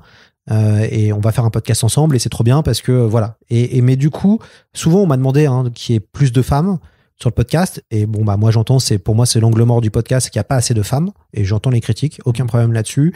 Et en même temps je me dis je vais pas inviter plus de femmes pour faire plaisir à des gens et dire la personne est là parce que parce que c'est une femme. Par contre quand j'ai des invités, quand j'ai des femmes, ça va être incroyable. Et je suis content parce que pour l'instant quelques podcasts que j'ai fait récemment avec des universitaires, avec des autrices, c'était excellent. Donc, mais ça, c'est un vrai enjeu parce que, évidemment, je vois bien qu'il faut mettre en avant plus de gens, en fait. Et le podcast permet ça. Ouais, de combattre aussi un peu ce manque de représentation que tu as dans les médias plus traditionnels ou à la radio. Hein. Mais bien sûr, et puis c'est hyper dur parce que c'est comme tout, vous me direz, mais tu me diras plutôt, tu reproduis inconsciemment. Et puis c'est l'option de facilité. Tu vas te dire, après, t'as ton petit pôle d'invités. T'appelles le copain, t'es en galère, t'as mal préparé l'émission. Tu peux venir dans 2 jours, ouais, pas de problème, ok, super. Tu vois, donc c'est pour ça que je me dis, maintenant, il faut mieux s'organiser, il faut mieux se professionnaliser, et il faut inviter tout type de personnes pour un peu sortir. Après, il y a des émissions, moi, je vois, où j'ai envie vraiment là, je vais faire je pense à la saison prochaine, je vais faire un podcast queer et science-fiction. Ça m'intéresse intellectuellement, mais je vais préparer, je commence déjà à préparer comme une brute parce que sujet délicat, je vais avoir des super invités, et je trouve ça intéressant de pouvoir parler un peu de ces thématiques qui sont toujours un peu touchy, entre guillemets, un peu polémiques pour certains, mais que moi ça m'intéresse de pouvoir le faire. Par contre, je parle assez peu de politique sur le podcast. Ouais, c'est ce qui est un peu surprenant puisque la science-fiction c'est quand même le genre politique par définition. Ouais, alors ça j'ai pas mal défini parce que en gros, moi l'angle du podcast c'est une œuvre, un invité. parce que c'est comme ça que ça marche mieux, surtout, souvent. Je commence à faire je m'essaye à faire des émissions plus thématiques, où je vais avoir plusieurs invités, et je vois que les audiences fonctionnent, donc je me dis pourquoi pas continuer, il faut le faire. Le côté politique, c'est en effet très présent dans la SF. On a toute une vague de gens qui... Puis tu commences avec Damasio, excuse-moi. Et je commence avec Damasio, qui est éminemment politique. Et beaucoup de gens sont dans une phase les imaginaires. Tu vois, que veulent dire nos imaginaires, à quoi ils font référence, le politique dans les imaginaires. Le problème du politique, enfin pas du politique, mais ça dépend vraiment de ton invité. Moi, par exemple, j'ai beaucoup de mal, j'ai pas envie, enfin moi j'aime pas qu'on me fasse entre guillemets la morale. Et j'ai du mal quand j'ai un invité ou quand j'écoute une émission avec un mec un peu pédant qui vient t'expliquer la vie, quoi. Et souvent, la difficulté, c'est que des fois, tu vas être face à des gens qui vont vouloir un peu, tu vois, t'expliquer la vie, te dire pourquoi c'est bien, pourquoi c'est pas bien, et compliqué, et voilà. Donc, et je me rends compte que l'auditeur, en tout cas, moi, les gens qui m'écoutent, ont plutôt tendance à vouloir un truc divertissant. Donc, on va parler de leur œuvre préférée. Et après, on va pouvoir aborder les côtés politiques de l'œuvre. Mais si je fais un podcast... par exemple, la science-fiction est-elle de droite ou est-elle de gauche ? Je pense qu'un jour je le ferai, le débat, parce que ça me titille. Super sujet. Bah ouais. T'as intérêt à avoir des bons invités en face, quoi. Parce que sinon, c'est pour faire ce que j'entends des fois dans des conventions, dans des salons, tu vois, où chacun sort un peu son blabla, et voilà, ça va pas au fond. Moi, ça me frustre. Mais par contre, j'ai envie un peu plus, avec du débat, voilà, d'apporter un peu genre pour ou contre la Red Team. Moi, j'aimerais bien faire un podcast comme ça et avoir quelqu'un de la Red Team, un anti de la Red Team, mais qui a une vraie discussion. Donc la Red Team, des auteurs de science-fiction qui travaillent avec l'armée. Avec l'armée, bien sûr. Voilà, moi, intellectuellement, ça m'intéresse. Mais je réfléchis en termes de format et je me dis que peut-être de la vidéo, ça pourrait être intéressant aussi. Enfin bon, mais c'est vrai que la politique, c'est une vraie question parce que moi, je vois, c'est intéressant, j'ai eu le cas là, je peux te le dire. Sur Moonraker. Donc, je fais un podcast Moonraker, ouais. James Bond. J'invite un super intervenant. Et la fin du podcast part un peu en mode politique. En gros, Craig, c'est woke. Et l'invité commence à sortir des trucs qui pourraient être qualifiés un peu de réactionnaires. Donc moi j'écoute le podcast, je me dis putain, je vais me faire défoncer, quoi. Donc après on s'est mis d'accord avec l'invité. Et puis j'ai coupé, j'ai pas tout coupé évidemment, j'ai laissé son avis de dire que voilà, que pour lui le nouveau James Bond le dernier James Bond est un peu woke, ok. Il explique un peu pourquoi, mais je fais du montage pour voilà, où je lui ai dit d'ailleurs, hein, je l'ai prévenu, j'ai dit écoute, cette partie-là, je pense que ça en fait ça appauvrit l'épisode. Ça appauvrit l'épisode. Donc c'est des fois assez touchy. Mais je préviens les gens quand je le fais. Enfin, quand je fais un montage, j'explique pourquoi, en fait. Parce que je savais très bien que derrière, t'allais des gens qui allaient gueuler. Et justement, il y a des gens qui ont gueulé. Et pourtant, j'ai vraiment fait... Bon, il a dit que c'était woke, très bien, il explique un peu pourquoi, mais moi, je relance pas. Tu vois, je dis pas, mais attendez, machin, autre, quoi. Mais t'aurais pu le faire, non ? J'aurais pu le faire, mais en fait, je me dis... Mais après, ça aurait, en fonction de tes opinions sur le sujet, surtout de l'utilisation, en fait, du terme woke, en fait, parce qu'au-delà de certains engagements, en fait, progressistes ou sociétaux dans les œuvres, en fait, l'utilisation maintenant du terme woke relève quand même d'un langage particulier utilisé par une certaine partie de la population. Donc déjà, il faut redéfinir. Et en fait, c'est là où le podcast bascule d'autre chose. Alors aussi, les gens, ils veulent écouter juste un épisode sur Moonraker. Et après, à la fin, tu poses la question sur vous pensez quoi de James Bond et autres. Donc, c'est intéressant parce que, voilà, ça, c'est des vraies aussi questions, hein, de se dire, autant créer un endroit où on peut aller débattre et moi, j'y pense, tu vois, de créer ça sur de la SF, aller débattre sur des sujets plus touchy, mais on prépare ça vraiment très bien. Et puis, il y a des gens en face, c'est pas qu'il a fait du commerce. Ouais, parce que des fois le problème c'est ça, c'est ton invité il va se lâcher, il est bien, il est content, puis il va sortir des âneries et donc soit tu le reprends gentiment et après tu lui laisses dire qu'est-ce qu'il veut et tu gardes ça sur le podcast, soit t'as pas envie de te faire insulter pendant 2 semaines et puis tu te dis bon allez on va couper ça, voilà, c'est pas grave. C'est le danger que t'as maintenant aussi avec la croissance de tes audiences, c'est que plus t'es exposé, enfin plus t'es écouté, plus aussi t'as un certain, je vais pas dire un devoir moral, mais des responsabilités quelles qu'elles soient, sur ce qui est dit dans ton podcast. En tout cas, c'est bien je l'ai fait une fois d'ailleurs. C'était hyper intéressant sur donc sur la science-fiction pour les nuls. Super épisode, donc voilà. Oui. Et en fait, tu as un gros débat, il y a une espèce de polémique où l'invité disait qu'il fallait lire des classiques. Et à un moment donné, moi, je le reprends et je lui dis, mais vous savez quand même, il se passe des choses super en ce moment, il y a des femmes, il y a voilà tout ça, et je lui pose Justement, des questions. il y a autre chose que Dune et 1984. Pourquoi il n'y a pas de femmes et maintenant l'évolution, il y a beaucoup de femmes maintenant qui écrivent, notamment aux États-Unis, et il y a une espèce d'âge des femmes en ce moment. Et c'était hyper intéressant de le confronter un peu. Après, moi, je le confronte en tant juste animateur. Il dit ce qu'il veut derrière, et derrière, après, les gens ont gueulé, tu vois. Mais moi, j'avais fait mon taf qui était de reprendre la main et de dire, mais attendez, vous pouvez pas dire ça, et je vous explique pourquoi. Et après, la personne, elle est grande, elle se justifie, et moi, je garde sur le podcast. Et puis, tu vois. Mais du coup, mais la personne avait une vraie réflexion, et bon, on était vraiment dans la discussion. Le danger, c'est quand ça part en mode café du commerce, et là, tu te dis, bon, en fait, bon, je suis pas là pour ça. Et puis même, éditorialement, ça me gave un peu. Après, c'est hyper intéressant et c'est hyper touchy de se dire, quand vous avez, moi ça m'est pas arrivé souvent, hein, mais voire quasiment jamais, mais quand vous avez un invité qui commence à partir en freestyle, vous vous dites, waouh, qu'est-ce que je fais?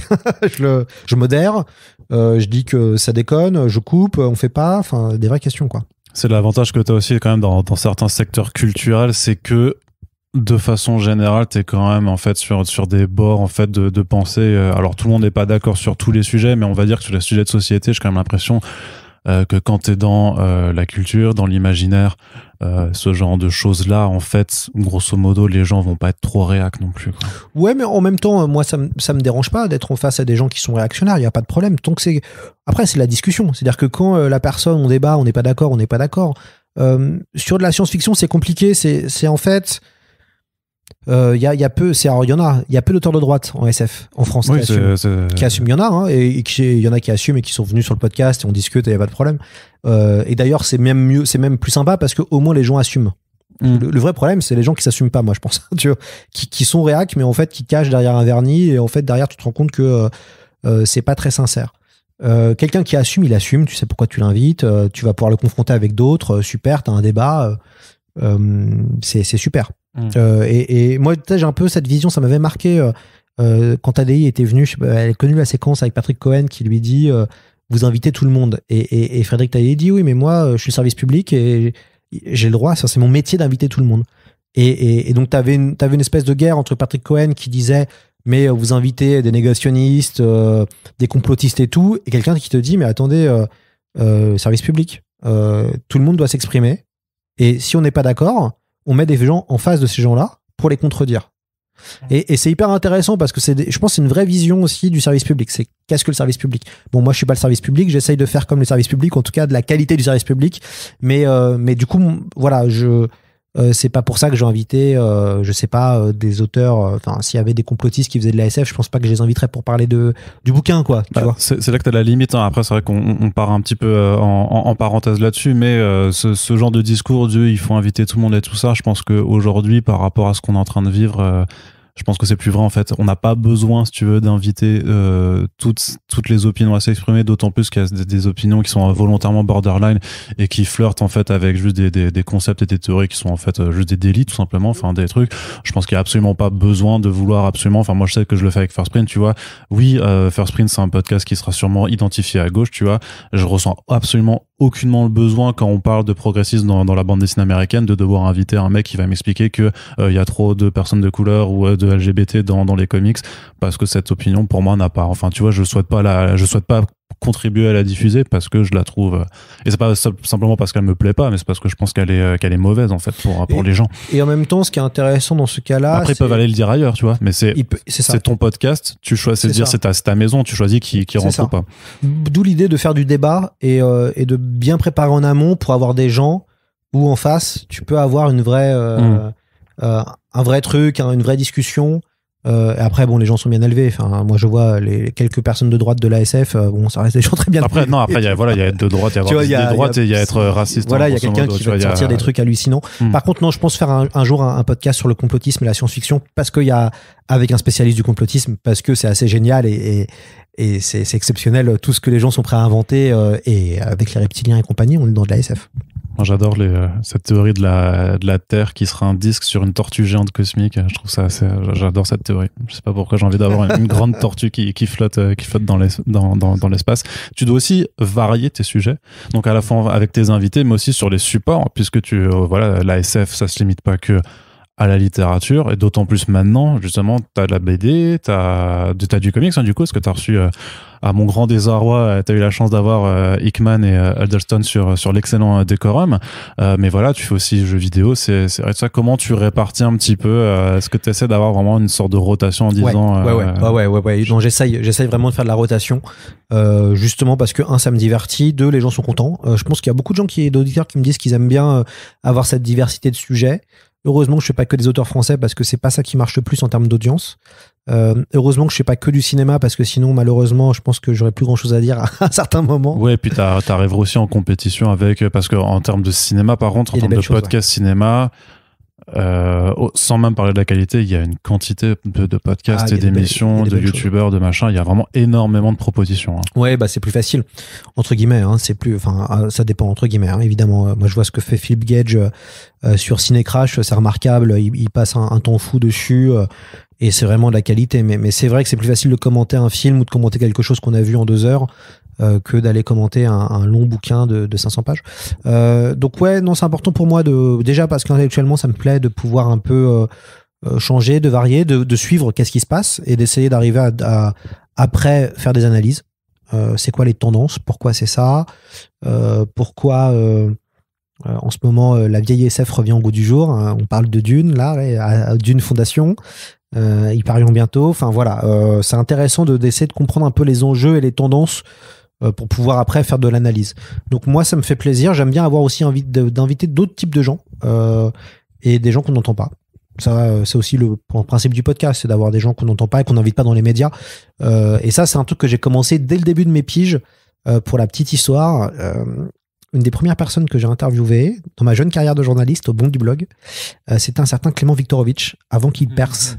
Et donc on est potes avec Clément parce qu'il a jamais oublié que j'étais le premier en fait à l'avoir interviewé. Mais c'était allé avant, quand il faisait des petites vidéos sur YouTube, c'était avant qu'il vraiment cartonne et qu'il perce. Et du coup c'est intéressant parce qu'on sait jamais, il y a des gens qu'on va interviewer, peut-être dans 10 ans, ça deviendra des superstars et en même temps c'est super parce que tu te dis moi je l'aurais eu à ce moment-là et puis c'est chouette quoi. Tu sens un peu la tendance. Donc non, c'est pour ça que j'aime bien varier et puis c'est bien, il y a des gens qui découvrent des choses. Moi ce qui me plaît c'est de se dire que un père ou un grand-père peut comprendre c'est quoi le dernier jeu vidéo qu'il va peut-être offrir à son fils ou à son petit-fils quoi. Et il pourra peut-être après rebondir avec lui et discuter de ça. Et moi j'ai des cas de pères de famille qui font écouter le podcast à leurs gamins quand c'est un podcast sur un manga et puis ils vont parler après de l'Attaque des Titans et ils vont avoir une discussion avec eux quoi. Et où est-ce que tu cales les limites alors ? Dans est-ce que tu fixes des limites sur vraiment ce qui peut être englobé dans le c'est plus que de la SF ?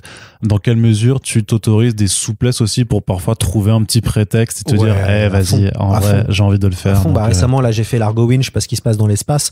J'adore l'Argo Winch, c'est pas de la SF et j'étais trop heureux de rencontrer Philippe Franck, le dessinateur et le nouveau scénariste Eric Giacometti. Et c'était trop bien parce que l'Argo, moi, c'est un truc qui me parlait enfant, quoi. Donc, pareil, le Moonraker, moi, j'adore James Bond. J'étais hyper heureux de faire un podcast sur Moonraker parce que, c'est le seul James Bond un peu science-fiction qui est en plus pas très bon, mais toute la partie spatiale est géniale. Moi, j'adore et ça continue à bien vieillir. Et c'était vraiment l'occasion. Je me suis dit, super, t'as une actu, t'as James Bond sort au cinéma. Hop, on va parler de Moonraker. Et puis, parce que, c'est des thématiques qui me plaisent, c'est des œuvres qui me plaisent. Et c'est des choses où c'est des œuvres où il y a beaucoup de choses à dire, en fait. Tout simplement. Donc, des fois, je fais un peu des écarts, parce que ça me plaît de parler vraiment de tech ou même alors, je fais pas trop de science pour l'instant, parce que je voulais pas être en concurrence avec la méthode scientifique. Et c'est du boulot, parce que moi, je suis pas très bon en science. Donc, c'est un peu plus de travail. Mais je vais commencer à en faire un peu plus parce que je vois qu'il y a une demande. C'est-à-dire de le faire des émissions avec des chercheurs, des choses comme ça. Ouais, écoute, il y a une demande. Donc, pourquoi pas. Après, moi, j'ai pas encore l'outrecuidance de dire que le podcast fait de la concurrence à la méthode scientifique ou à Radio France. Donc, il y a une vraie liberté. Mais je voulais pas aussi être sur les mêmes créneaux parce que après tu as envie de créer une différence aussi éditoriale, quoi. Mais justement, tu fais de la veille aussi par rapport à tous les autres podcasts qui peuvent graviter de près ou de loin sur ce qu'il fait. Tu suis alors vraiment ce que ouais, fait, je suis. En SF, on n'est pas nombreux, hein, donc du coup c'est assez facile à suivre. Non, je suis. Qu'est-ce que font les autres? Je regarde de plus en plus de vidéos YouTube d'ailleurs, parce qu'il y a une appétence là à vouloir se lancer dans la vidéo aussi en parallèle. Moi l'idée en fait, si tu veux, c'est que le podcast est devenu un label, donc c'est plus que de l'ASF. Donc tu as les podcasts, le MOOC, et il y en aura d'autres, je pense, des MOOC. Et puis pourquoi pas proposer de la vidéo et une newsletter. Donc voilà, tout ça fait que c'est un écosystème qu'il faut entretenir, et j'ai besoin de voir qu'est-ce que font les autres pour moi aussi proposer des choses. Après, le problème, c'est avant tout financier. Ça veut dire que tout ça se paye. Voilà. Et donc, il faut arriver soit à trouver des sponsors, soit arriver à trouver des financements. Et c'est là tout l'enjeu. Moi, je vais pas me plaindre parce que je suis payé et que j'ai toujours financé mes podcasts, notamment par du sponsoring. Donc, des éditeurs achètent des émissions. Elles sont souvent, c'est notifié quand c'est d'une sponsor, en fait, quand c'est une émission qui a été achetée par l'éditeur. Donc moi, ça a toujours bien fonctionné, ce côté assez pragmatique d'aller chercher l'argent par les éditeurs, mais pas de demander pour l'instant à une communauté de financer le podcast. Ah, du coup, de toute façon, c'est la question qu'il fallait aborder aussi. C'est parce que tu disais donc dès le départ, en tant que podcast produit par ActuSF, donc t'es salarié en fait, grosso modo, on va dire. Ouais.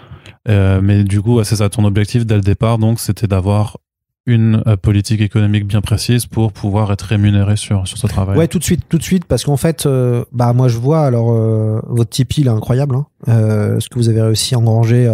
Je pense que vous êtes un des rares à avoir réussi à faire ça. Moi, j'ai peur j'ai fait un test d'ailleurs. T'avais fait un sondage Twitter. J'ai fait un sondage et en fait, 60% des gens veulent pas payer, quoi. 70%. Donc, il n'y a pas de problème. Enfin, moi, j'entends. Mais après, par contre, ce que je demande aux gens, je vais plutôt demander d'acheter le MOOC. Voilà. C'est plus sur ça. Je vais leur dire, pour le prochain, je vais plutôt être, parce que j'ai beaucoup réfléchi. Je me suis dit, est-ce que je fais une newsletter payante? Voilà, faire payer ça 2-3 euros par mois. Aux États-Unis, ça cartonne. En France, ça marche pas. Bon. Pas encore. Donc, compliqué. Il faut attendre le bon moment. Mais en même temps, qui contrôle les datas contrôle l'univers, quoi, un peu comme l'épice dans Dune. Donc il y a la question de data qui est hyper importante, donc il faut quand même faire quelque chose. Après, moi je me suis vraiment posé la question et de dire parce qu'il y a des gens qui me demandent, hein. Après, heureusement, il y a des auditeurs qui demandent et qui voient le boulot, qui disent comment on fait pour s'aider. Et là, tu vois, j'aurais plutôt tendance à dire le prochain crowdfunding que je fais, voilà, c'est plutôt ça que je vais demander de l'aide. Je vais dire pour le prochain MOOC, et les gens payent pour quelque chose de premium. Donc moi ce que je me rends compte, c'est que les gens ont du mal à payer pour de l'immatériel. Ils vont payer pour un truc concret. Donc si tu leur donnes un MOOC, et pourtant immatériel certes, mais pourtant quand tu fais du podcast, les émissions que tu produis, les invités que tu as, parce que tu as quand même à minima 80 invités différents au final avec toutes les émissions que tu as pu faire déjà. Le travail passé, l'émission, enfin le plaisir d'écouter des émissions avec parfois des invités aussi quand même assez prestigieux, c'est quelque chose que effectivement que c'est pas un mug que tu peux avoir chez toi, mais tu l'as eu dans tes oreilles, c'est bien, c'est une émission, c'est du son, et le son techniquement c'est quand même une donnée assez. C'est un travail, c'est évidemment. Moi peut-être j'ai réfléchi. Après là on est entre convaincus parce qu'on fait le même taf. Peut-être pour de la vidéo, peut-être je commencerai à voir si je veux faire de la vidéo. Il y a une vraie réflexion en fait sur la question de demander de l'argent ou pas aux gens. Ça veut dire que il faut. Moi, ce qui est bien, c'est que j'ai pas de pression. À part si je demande pour un MOOC, où là j'ai une autre pression qui arrive, mais j'ai pas vraiment de pression. Après, parce que t'es rémunéré sur l'émission. Voilà. Après, malheureusement, moi ça me dérange pas, mais parce que je fais partie de cette culture-là, ça me dérange pas de faire du crowdfunding à gogo, de participer ou soutenir des gens financièrement. Ça fait partie de ma. De toute façon, il faut donner pour recevoir. Pour moi, ça, c'est sûr. la vie, c'est ça. Donc, ça me dérange pas de donner. Mais on voit que c'est pas évident pour les gens. Donc, c'est pas évident. Et puis après, le truc, c'est que tu as aussi parfois des domaines où les crowdfunding se multiplient et tu peux pas donner à tout le monde. Je veux dire. Bien sûr, c'est une guerre de. Évidemment, c'est une guerre de porte-monnaie. C'est pas guerre de porte-monnaie, guerre d'attention aussi, quoi. Et venez plutôt chez moi que chez l'un que chez l'autre. C'est ça. Donc, pour l'instant, c'est comme ça. Après, peut-être ça va évoluer. Peut-être j'aurai un gentil mécène un jour qui voudra me donner beaucoup d'argent et voilà. Et après, il y a des vraies réflexions là. Moi, je pense aussi à créer un mini studio pour produire d'autres types de podcasts. Donc pas que c'est plus que de la SF, mais aussi, et puis aussi produire d'autres types de MOOC. Donc il y a une vraie réflexion aussi de mon côté à encore plus se professionnaliser, encore plus produire, à produire du contenu de qualité et surtout à trouver des financements pour. Ouais, alors du coup, pour le sponsoring, ça s'est passé comment? T'es allé démarcher, t'avais tout de suite des bons retours, des gens qui t'ont pris direct? Moi, j'avais mon carnet d'adresse, il y avait tout ça, ils avaient envie. Et puis après, ça a été au fur et à mesure au niveau des audiences. Après, moi, tu vois, je donne mes audiences aux livres, enfin aux médias livres. Même les émissions sponsor, elles sont carrées. Hein, c'est une interview. C'est voilà. Donc non, les éditeurs, ils veulent être dedans parce que finalement, comme on est très peu sur de la SF, il existe pas beaucoup de choses pour aller toucher le lecteur. Donc le podcast en fait partie. Donc assez naturellement, je vais voir chaque année, plusieurs fois dans l'année, je vais voir les éditeurs, on discute. Je leur demande, c'est quoi les enjeux, et quand ils ont un enjeu, ils mettent de l'argent. Hein. Il n'y a pas de souci. De toute façon, ils ont des budgets com et marketing, donc il faut juste s'intégrer dans le budget, quoi. Et toi, justement, comment t'as fait pour ajuster ta grille tarifaire? Parce que tu partais d'un milieu où il n'y avait pas grand-chose. Je sais pas si t'étais au courant forcément d'autres pratiques qui avaient lieu avant, mais j'aurais envie de dire que non, parce qu'il n'y avait pas forcément de podcast là-dessus. Et moi-même, à titre personnel, au début, j'avais fait une proposition à un moment où on m'a répondu, dis-moi tes tarifs. Et là, en fait, j'étais séché parce que je savais pas du tout, en fait, comment proposer un tarif. Donc, du coup, moi, j'ai rien fait. Mais toi, du coup, comment t'as fait? Parce que t'as réussi à passer ce cap de l'émission sponsor. Oui, alors c'est grâce à ActuSF, parce que donc moi, je suis l'éditeur, enfin le producteur du podcast avec moi, donc est éditeur, donc lui a été déjà habitué à vendre de la publicité en fait aux éditeurs. Donc nous on a décidé de faire deux tarifs, un tarif qui est, alors il y a deux types en fait de sponsoring. T'as le sponsoring qui est une émission où je vais dire dans ma voix au début du podcast, cette émission a été sponsorisée par un tel, donc là je crois qu'on l'a mis à 500 ou 600 euros, et l'émission spéciale, ça veut dire que l'éditeur va payer le podcast, va choisir, va me dire je veux cette émission sur ça, et donc ça on est à 999 euros, sachant que c'est des tarifs, on fait des offres, on fait évidemment des tarifs de Noël, on fait évidemment des tarifs vacances, enfin bref, on s'arrange pour donner envie aux uns et aux autres. On fait des offres sur 4 émissions aussi, ils peuvent en prendre 4, 3 pour le prix, 3 pour le prix de 4, non 4 pour le prix de 3 plutôt, parce que 3 pour le prix de 4, il y a 4 pour le prix de 3. Et donc du coup, moi j'ai rationalisé ça, et en disant voici les audiences, on va parler de ça, et est-ce que ça vous intéresse? Les éditeurs ont pas de mal. Ils ont pas de mal à capter ce que c'est justement ces audiences-là, et à voir que ça équivaut à du potentiel d'achat. Non, franchement, ils connaissent, ils voient très bien. Moi, dans le site internet que j'ai créé d'ailleurs une page, Notre Expertise, qui est, je pense, la page la plus importante du site internet. C'est pour dire entre guillemets aux éditeurs, regardez ce qu'on sait faire, notre savoir-faire, et regardez qui a travaillé avec nous, et vous aussi venez travailler avec nous. Donc évidemment, et puis moi je suis un petit joueur, c'est pas grand chose, on parle de petits tarifs. Imaginez que la Warner ou je sais pas, des grosses boîtes arrivent, vous donnez pas les mêmes tarifs. Moi je vois pour ceux qui font du podcast, qui vendent du podcast à des gros groupes, on est plus sur des tarifs type 10, 15, 20 1000 euros, quoi. Pour une émission? Pour une série d'émissions, ouais. D'accord. 5 à 10 épisodes. Mais par contre, il faut avoir beaucoup d'audience. Après, on rentre dans la problématique des influenceurs. C'est pareil. C'est en fonction de ton influence, tu génères un revenu. Et dans le cas d'une émission payée, j'imagine que t'as pas de pression forcément de la personne qui commande, mais ça influe pas un peu sur le fait que tu vas te mettre à parler d'un bouquin, même si toi, à titre personnel, tu l'aurais pas forcément mis en avant, tu l'aurais pas forcément aimé. Il y a deux choses. Malheureusement, toutes ces émissions-là arrivent souvent dans les mêmes mois. Septembre, octobre, janvier, février. Pour la rentrée, pour les rentrées. Et voilà. Pour les temps forts cycliques, en fait. Pour les temps forts cycliques. Donc, du coup, des fois, tu te retrouves avec 50 sponsors à gérer, et c'est pas évident. Non, en fait, le truc, c'est qu'il faut, moi, ce que je dis aux gens, c'est selon mon planning. Donc, c'est en fonction des horaires et du planning. J'ai déjà dit non à des émissions. Parce que, en fait, j'aimais, alors, c'est arrivé très rares fois, mais il y a des fois où j'aime tellement pas le livre ou l'auteur du bouquin que j'ai pas envie. Mais je refuse, tu vois. Et donc ça, c'est aussi un luxe, de pouvoir dire non, j'ai pas envie. Parce que tu peux te permettre. Je peux me le permettre. Après, je peux proposer autre chose. Je peux dire au lieu de faire sur ça, moi ça m'est arrivé avec un auteur que je supporte pas humainement. Mais j'étais hyper sincère avec l'éditeur. Je dis, pour moi, je considère que c'est le Damasio du pauvre. Ça, je veux pas, mais par respect, parce que je m'entendais bien avec l'éditeur et tout, par respect, je suis prêt à faire fi du truc et je ferai mon maximum. Et l'éditeur a pas pris, mais il a remercié d'être honnête. C'est honnête. Donc je préfère être honnête et de dire voilà, ou des fois d'en parler avec les services market.com et dire peut-être ce serait mieux de faire un podcast sur ça plutôt que ça. Donc voilà quoi. Mais le truc, c'est que tu mettais un peu en opposition ta façon de fonctionner au sponsoring par rapport au participatif. Donc, ce que nous on a fait, c'est du coup, vraiment, ça, c'est quelque chose qui te plaît pas, même idéologiquement, en fait, dans l'idée. Si, non, mais moi, c'est juste que j'ai peur de pas. En fait, le problème, je vais être tout à fait honnête, j'ai peur d'essayer et de me vautrer, et du coup, je préfère me dire, bon, bah. En termes d'image, ça serait pas ouf, quoi, du coup, c'est ça. C'est plus sur ça, hein. Ouais. Évidemment, si. Des gens souhaiteraient soutenir les trucs, bah bien sûr. Mais je me dis, bon, autant peut-être, comme là, je vais lancer sûrement d'autres MOOC dans les 2 prochaines années, en tout cas un prochain, autant que les gens soutiennent ça, tu vois. Par ce biais-là. Par ce biais-là. Comme s'ils ont un livre après. Enfin, c'est plus sur ça. Après, évidemment, quand je vois le boulot que toi tu fais, même, je sais pas, Alt 236, enfin, c'est des boulots de dingo. C'est super qu'il y ait des gens qui donnent.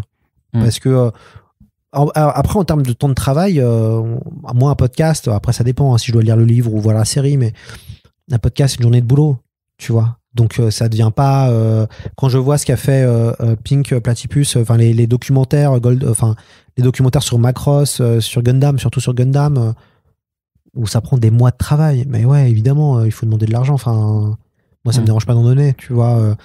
Pour l'instant, moi, ce que je fais, c'est sur du... ça me prend pas encore trop de temps. Mais là, ça commence. Donc, on va se poser la question, qu'est-ce que je fais ?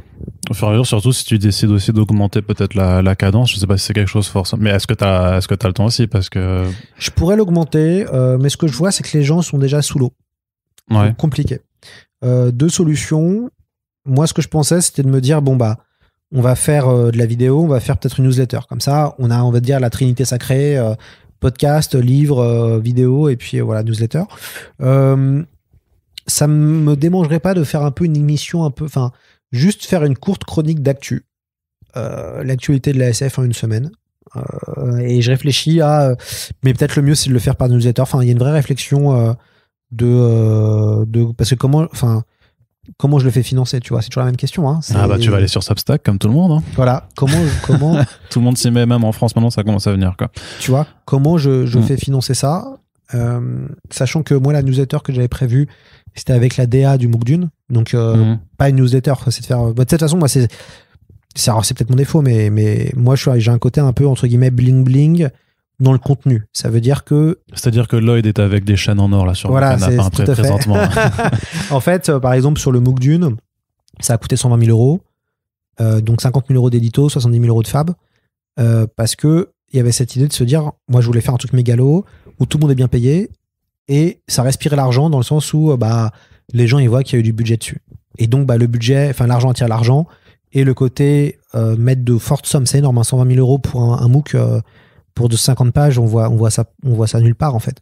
Et ça a cartonné derrière parce que les gens ils ont bien vu que on avait plein de choses inédites, on avait des super artistes, on avait un super papier, on avait un bel objet. Et je pense que c'est hyper important parce que des fois, moi j'ai fait plein de réunions avec des grandes maisons d'édition qui m'ont dit c'est quoi le succès ? Et je leur ai dit mais c'est juste qu'on a investi en fait et qu'on est dans une période où plus personne ose investir. Personne n'ose investir. Ça fait peur. On est le moment où il faut faire des économies à tout va. Mais en fait, faut arrêter, quoi. C'est juste que les gens, ils sont contents d'avoir un produit premium, tout simplement. Et en fait, c'est pareil pour la newsletter. Je me dis, je vois des newsletters qui ressemblent à rien. Si j'en fais une, autant faire un truc hyper beau, hyper premium, hyper léché, que ça donne envie, en fait, aux gens de se dire, juste de recevoir le message et de le lire. De se dire, waouh, ça a de la gueule, c'est beau, ça fait plaisir. Donc, moi, il y a toujours eu ce truc de penser à l'utilisateur, quoi. Est-ce que l'auditeur ou le lecteur il va être bien, il va être content et voilà, donc faire de la newsletter pour la newsletter, si on n'a pas des choses à raconter intéressantes, c'est un peu compliqué, mais il manque quelque chose pour décrypter l'actualité de la SF. Ouais. Mais sur le podcast, toujours, même par rapport justement à la qualité du son, tu mises que sur le fait que ton matos soit assez bon pour avoir juste le son, mais c'est vrai qu'en termes de montage, ça reste aussi relativement sommaire au final, tu vois. Mais j'ai une question, c'est est-ce que tes intros, tu les enregistres en amont ou après, mais pas de la même façon, parce que j'ai l'impression qu'il y a un décalage en fait avec ta voix et de quand tu parles avec les autres. Et c'est pour ça qu'il faut mieux que je m'organise pour préparer l'intro au même moment. Comme ça, il n'y a pas cette variation que certaines oreilles attentives peuvent entendre. Non, je fais souvent après. Ça dépend. Je fais après parce que des fois, je préfère pour réécouter et après préciser des choses. Mais là, je vais plutôt faire en temps direct. Là, ce que je me suis entraîné à faire, c'est faire des podcasts sans questions. C'est-à-dire que j'ai préparé, mais je fais du one-to-one. J'ai pas de texte. Et par exemple, l'épisode sur Lucaso a été enregistré en direct, sans question, les yeux dans les yeux. J'avais en plus une mauvaise nouvelle. C'est-à-dire que tu prépares quand même à l'amont et que t'as dans ta tête. Ouais, je prépare en amont, je prépare, mais j'essaye de m'entraîner au live. Parce que ce qui est hyper dur, c'est le live. Bon, là, il n'y a pas vraiment de pression parce qu'on est à la cool sur le canapé, mais quand on est en plateau, moi, j'ai fait avec la sortie de Dune, j'ai fait beaucoup de plateaux. Voilà, il n'y a pas de t'as intérêt. Chaque phrase est importante. Et donc, c'est un bon entraînement de le faire comme ça aussi. D'accord. Mais c'était quoi, enfin, quand tu dis plateau, c'était... j'ai fait France 2, j'ai fait d'accord, donc France Info. Pour de la radio et de la télé. Ouais, de la radio et de la télé, ouais. Là, t'es vraiment dans l'exercice. J'étais avec Frédéric Carbone, donc trop bien. Et c'était génial. Du coup, ouais, c'est un autre exercice. T'es sur un temps hyper court, t'as 3 minutes, et en 3 minutes, faut vendre du rêve, quoi. Donc, waouh.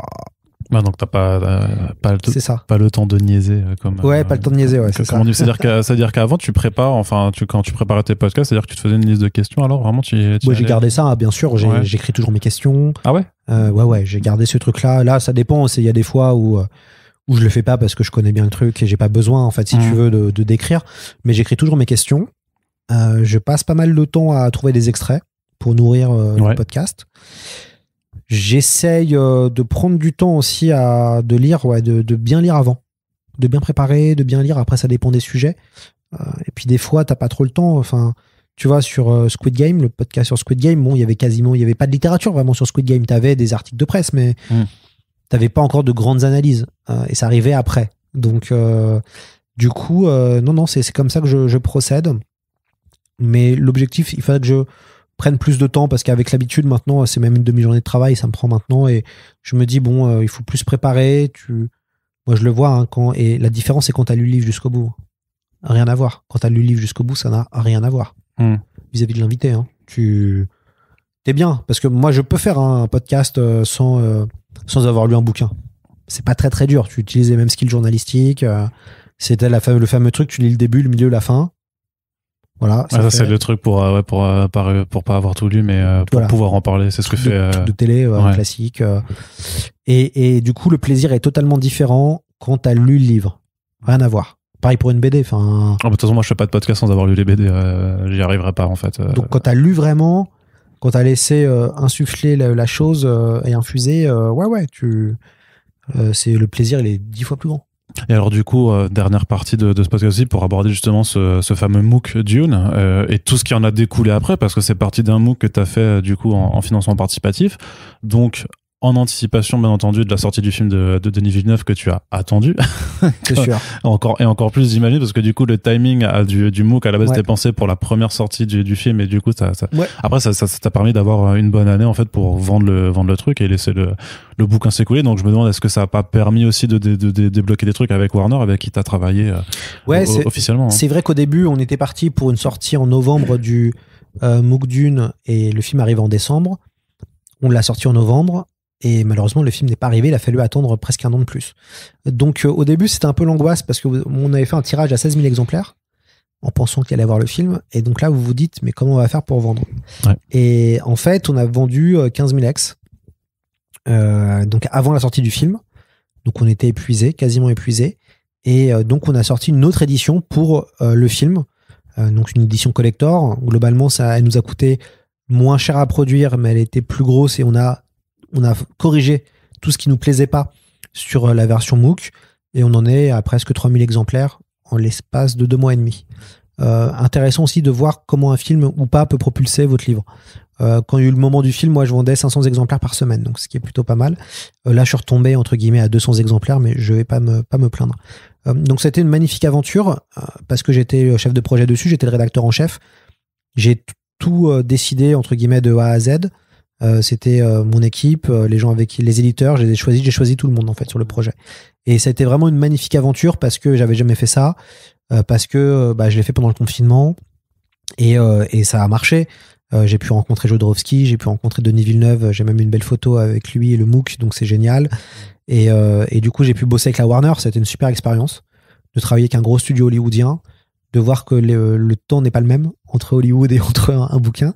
Et du coup, j'ai pu rencontrer plein de gens et j'ai vendu 17 000 exemplaires, donc c'est énorme. Enfin, moi, j'ai beaucoup de reconnaissance. Je pense pas que j'arriverai à retrouver, à en vendre autant, parce que il y a le film qui arrivait, il y a Denis Villeneuve qui était là. Il y a une espèce de hype Dune, et Dune est le bouquin de science-fiction le plus vendu de tous les temps, un des plus vendus de tous les temps en France. Mais en tout cas, ça m'a donné envie de refaire des projets comme ça. Et du coup, j'espère en refaire un d'ici un ou 2 ans. Voilà, c'est refaire un crowdfunding et repartir sur une belle aventure. Ouais. Qu'est-ce qui était le plus challenging, on va dire? Qu'est-ce qui est... Parce que c'est pas simple. C'est dur, en fait. C'est intéressant. Ce qui était déjà, il fallait que c'était de réaliser le projet, parce qu'il y avait beaucoup d'expectatives. On n'avait jamais fait ça. On a réussi à créer le livre le plus complet sur Dune. Donc, ça, c'est génial. C'est la magie de l'œuvre collective. C'est toi qui le penses, ça, ou c'est ce qui... Non, je le pense, voilà. Mais non, mais je vois ce qui est sorti avant, et je pense que notre livre est le plus complet sur Dune, au niveau international d'ailleurs. On n'a pas de concurrent, donc on peut être fier d'avoir produit peut-être l'œuvre le plus complet sur Dune en ce moment, et j'espère qu'on sera évidemment dépassé par d'autres. Et du coup, ça a été très stressant aussi, parce que nous, il y avait le confinement, il y avait la pandémie, le MOOC Dune a été surtout décalé. Et puis surtout, ce qui est stressant, c'est de savoir si les gens vont être contents, parce que on a fait venir 5000 personnes qui ont contribué, donc et à 95%, les gens étaient très heureux de ça. Donc non, c'était stressant aussi de faire. Il y avait 70, j'ai fait bosser 70 personnes dessus. Donc il faut coordonner, parce que c'est pas rien. T'as pas tout rédigé tout seul. Hein. Ouais, t'as pas le temps. Et puis surtout, ce qui est stressant, c'est si ça se passe bien, c'est super. Si ça se passe mal, c'est moins super. C'est toi qui prends. Donc, que ça se passe bien ou pas, il faut être solide. Après, ce qui a été hyper intéressant, c'est qu'en termes de communication, moi, j'ai développé plein de choses. Ça veut dire que j'ai incarné ce projet. Ouais. Maintenant, j'ai même plus besoin de tweeter un truc sur Dune ou de lire les infos sur Dune. On me tag sur tout ce qui est lié à Dune. Délirant. Et donc, du coup, c'était l'incarnation de Dune jusqu'au bout. Et ça a été hyper intéressant, parce que je me suis dit, d'accord, si tu veux lancer des projets, il faut incarner la chose. Donc, je suis pas Dune, évidemment. Je ne suis pas Frank Herbert. Je ne suis pas l'éditeur de Dune. Mais tu deviens Dune dans le côté référence. Tu dirais, le monsieur Dune en France. Le monsieur Dune en France. Et c'est toujours essayer d'aller vers ça, de tendre vers ça. Le monsieur Intel du jeu. Et il faut arriver à créer ça en termes de communication par les réseaux sociaux. Et voilà. Donc ça, c'était une super expérience. On a eu une presse dithyrambique, et c'était hyper important pour moi d'un point de vue existentiel, parce que c'était pareil. Moi, je suis un jeune journaliste, quoi. Donc, le fait d'être, on va dire, validé par tout le monde, la télé, la radio, les médias, par tes confrères, c'était hyper important pour moi humainement. Et du coup, ça a permis, je pense, de régler des problèmes intérieurs, de confiance. Et c'est hyper important d'aller au bout de ces projets. Et d'avoir de vraies victoires personnelles et professionnelles, parce que ça permet d'aller beaucoup mieux ensuite. Et puis après, il y a la suite qui restera un nouveau challenge. Non, ce qui est intéressant, c'est que en France, même si t'as du succès, il faut gérer aussi la jalousie des uns et des autres, tout simplement. C'est vrai que moi je le dis, j'ai fait un hold-up, un espèce de braquage sur Dune, mais ça a été beaucoup d'heures de travail passées. C'est un travail de taré tout le temps. Et voilà, on n'a pas volé le succès, on l'a créé, on l'a marketé, on l'a fabriqué, mais on n'a pas volé, je pense, le succès du livre. Mais c'est intéressant de voir que pour beaucoup de gens, et pas pour beaucoup de gens, pardon, mais pour certains types de gens, il y a une forme de jalousie qui apparaît, que ce soit au niveau des autres éditeurs qui apprécient moyennement la plaisanterie. Et donc, du coup, c'est hyper intéressant, parce il faut rester reconnaissant, il faut rester aussi humble parce que les gens ils t'attendent tous au tournant pour te défoncer et te dire regardez il a pris la grosse tête, regardez il est comme ça ou comme ça et du coup c'est garder cette créativité pour le suivant et cette envie. Moi tu vois j'ai été diffamé dans un fanzine où voilà on m'injurie, on me diffame et t'hallucines tu vois et tu te dis mais qu'est-ce qui se passe et en fait bon bah c'est la nature humaine. Donc, il vaut mieux rester calme et et puis s'endurcir. Et on retrouve sur ce côté très succès en France, hein, qui est que le succès, ça plaît pas, que moi je vois avant les furtifs de Damasio, après les furtifs de Damasio, mais Damasio il se fait pourrir, c'est incroyable. Alors qu'avant, bon, pas encore. Mais il en a vendu 200 000. C'était avant qu'il fasse des poèmes de boomers aussi. Il y a eu, bah voilà, il est, mais bon, enfin, moi c'est ça qui me fait marrer, c'est Alain il incarne tellement bien son truc que en fait quand il apparaît dans les médias maintenant il y a des gens ils hurlent au scandale alors qu'en fait faut prendre ça ne reste que de la science-fiction quoi et ça ne reste que de la médiatisation enfin c'est pas sérieux en fait dans le fond et c'est intéressant de voir que c'est pour certaines personnes en tout cas c'est pas normal et que qu'il faut galérer avant d'avoir le succès. Voilà, qu'il faut galérer. Mais souvent, les gens savent pas. En fait, les gens savent pas forcément que tu galères. Bah, ou bien que sûr. tu as galéré. Puis ils savent pas avant ce qui s'est passé avant. Enfin, tu vois, moi, je vois maintenant, je comprends que, tu vois, moi, je me suis lancé dans le journalisme quelques temps après le décès de ma mère d'un cancer des ovaires. Et en fait, quand j'ai gagné avec le MOOC Dune et tout sur Dune, tu vois, j'ai ma grand-mère qui est venue me voir et qui m'a dit, tu vois, au funérailles de ta mère, t'avais promis, devant tout le monde, j'avais fait un speech, t'avais promis que tu gagnerais. Elle a dit, bah voilà. Et en fait, c'était hyper intéressant que quand ma grand-mère m'a dit ça, je me suis rappelé de ça et je me suis dit, mais ouais, les enjeux existentiels dont je parle, c'était ça aussi. Tu vois, c'est de dire, bah, ma mère est décédée, je vais gagner pour elle. Et donc, en fait, t'es entraîné par autre chose. Mais ça, les gens, quand tu le dis pas, ils le savent pas. Tu vois, que t'es porté par autre chose. Ouais, bien sûr. Et je pense qu'on a tous, en plus, on est plein à faire ce métier-là. Et je pense qu'on a tous des histoires personnelles qui sont pas évidentes, qui nous appartiennent à notre légende, et qui sont des moteurs pour arriver à faire des choses. Mais en fait, si on regarde juste le compte Twitter ou Facebook ou les interventions, les gens vont être dans un truc de se dire il incarne ça, il est comme ci, il est comme ça. Mais attendez, faut juste rencontrer les personnes, quoi. Et voilà. Donc c'est hyper intéressant et ça permet de se dire il faut garder. Moi, je garde le plus important, c'est la reconnaissance de tout ça. J'ai eu beaucoup de chance. Moi, j'ai créé la chance, mais je suis hyper reconnaissant que les gens aient acheté ce livre et l'aient aimé. Et pour moi, j'ai vécu une aventure collective de fou. Et j'espère bien en faire d'autres et pourquoi pas faire écrire les copains comme toi, quoi. Alors, quelle place pour le podcast culturel en France ? Beaucoup de place. Là, en fait, moi, j'ai été formé par Daniel Morin de France Inter, cool. l'humoriste, et Daniel m'a toujours dit un truc hyper important. Dans un monde d'eau tiède, il faut faire de l'eau chaude. Tant que les gens feront de l'eau chaude dans les podcasts, ça veut dire avec des angles hyper intéressants, avec des choses qu'on n'a jamais entendues, ça fonctionnera. Voilà. Moi, je pense que le podcast culturel, il a de l'avenir, mais ça dépend évidemment des sujets. Et si c'est pour faire de la radio comme on entend à Radio France, je pense que ça n'a pas d'avenir, ça n'a pas d'intérêt. Si c'est pour faire des choses qu'on n'entend pas ou qui n'existent pas ailleurs, faut le faire. Faut vraiment le faire, faut se lancer à fond. Donc voilà, le podcast culturel, il y a de l'avenir, mais c'est une proposition éditoriale en fait. Donc si on a une offre éditoriale innovante, intéressante et bien faite, les gens ils veulent ça, hein, ils veulent tendre vers ça. Hein. De toute façon, la qualité appelle la qualité, le bouche à oreille, il est hyper fort. Enfin, et je pense que c'était ça pour First Print. Enfin, quand je vois l'argent que vous avez réussi à faire venir, ça veut dire quelque chose quand même. Vous incarnez une qualité et que vous arrivez à fédérer des gens qui vont décider de vous financer et vous faites partie des meilleurs financements en termes de Tipeee, j'ai l'impression. Un podcast de loin, je pense. Mais ouais, il y en a 2-3 autres quand même qui arrivent à bien qui sont hauts, mais oui, j'ai conscience que on a atteint une barre qui est pas déconnante.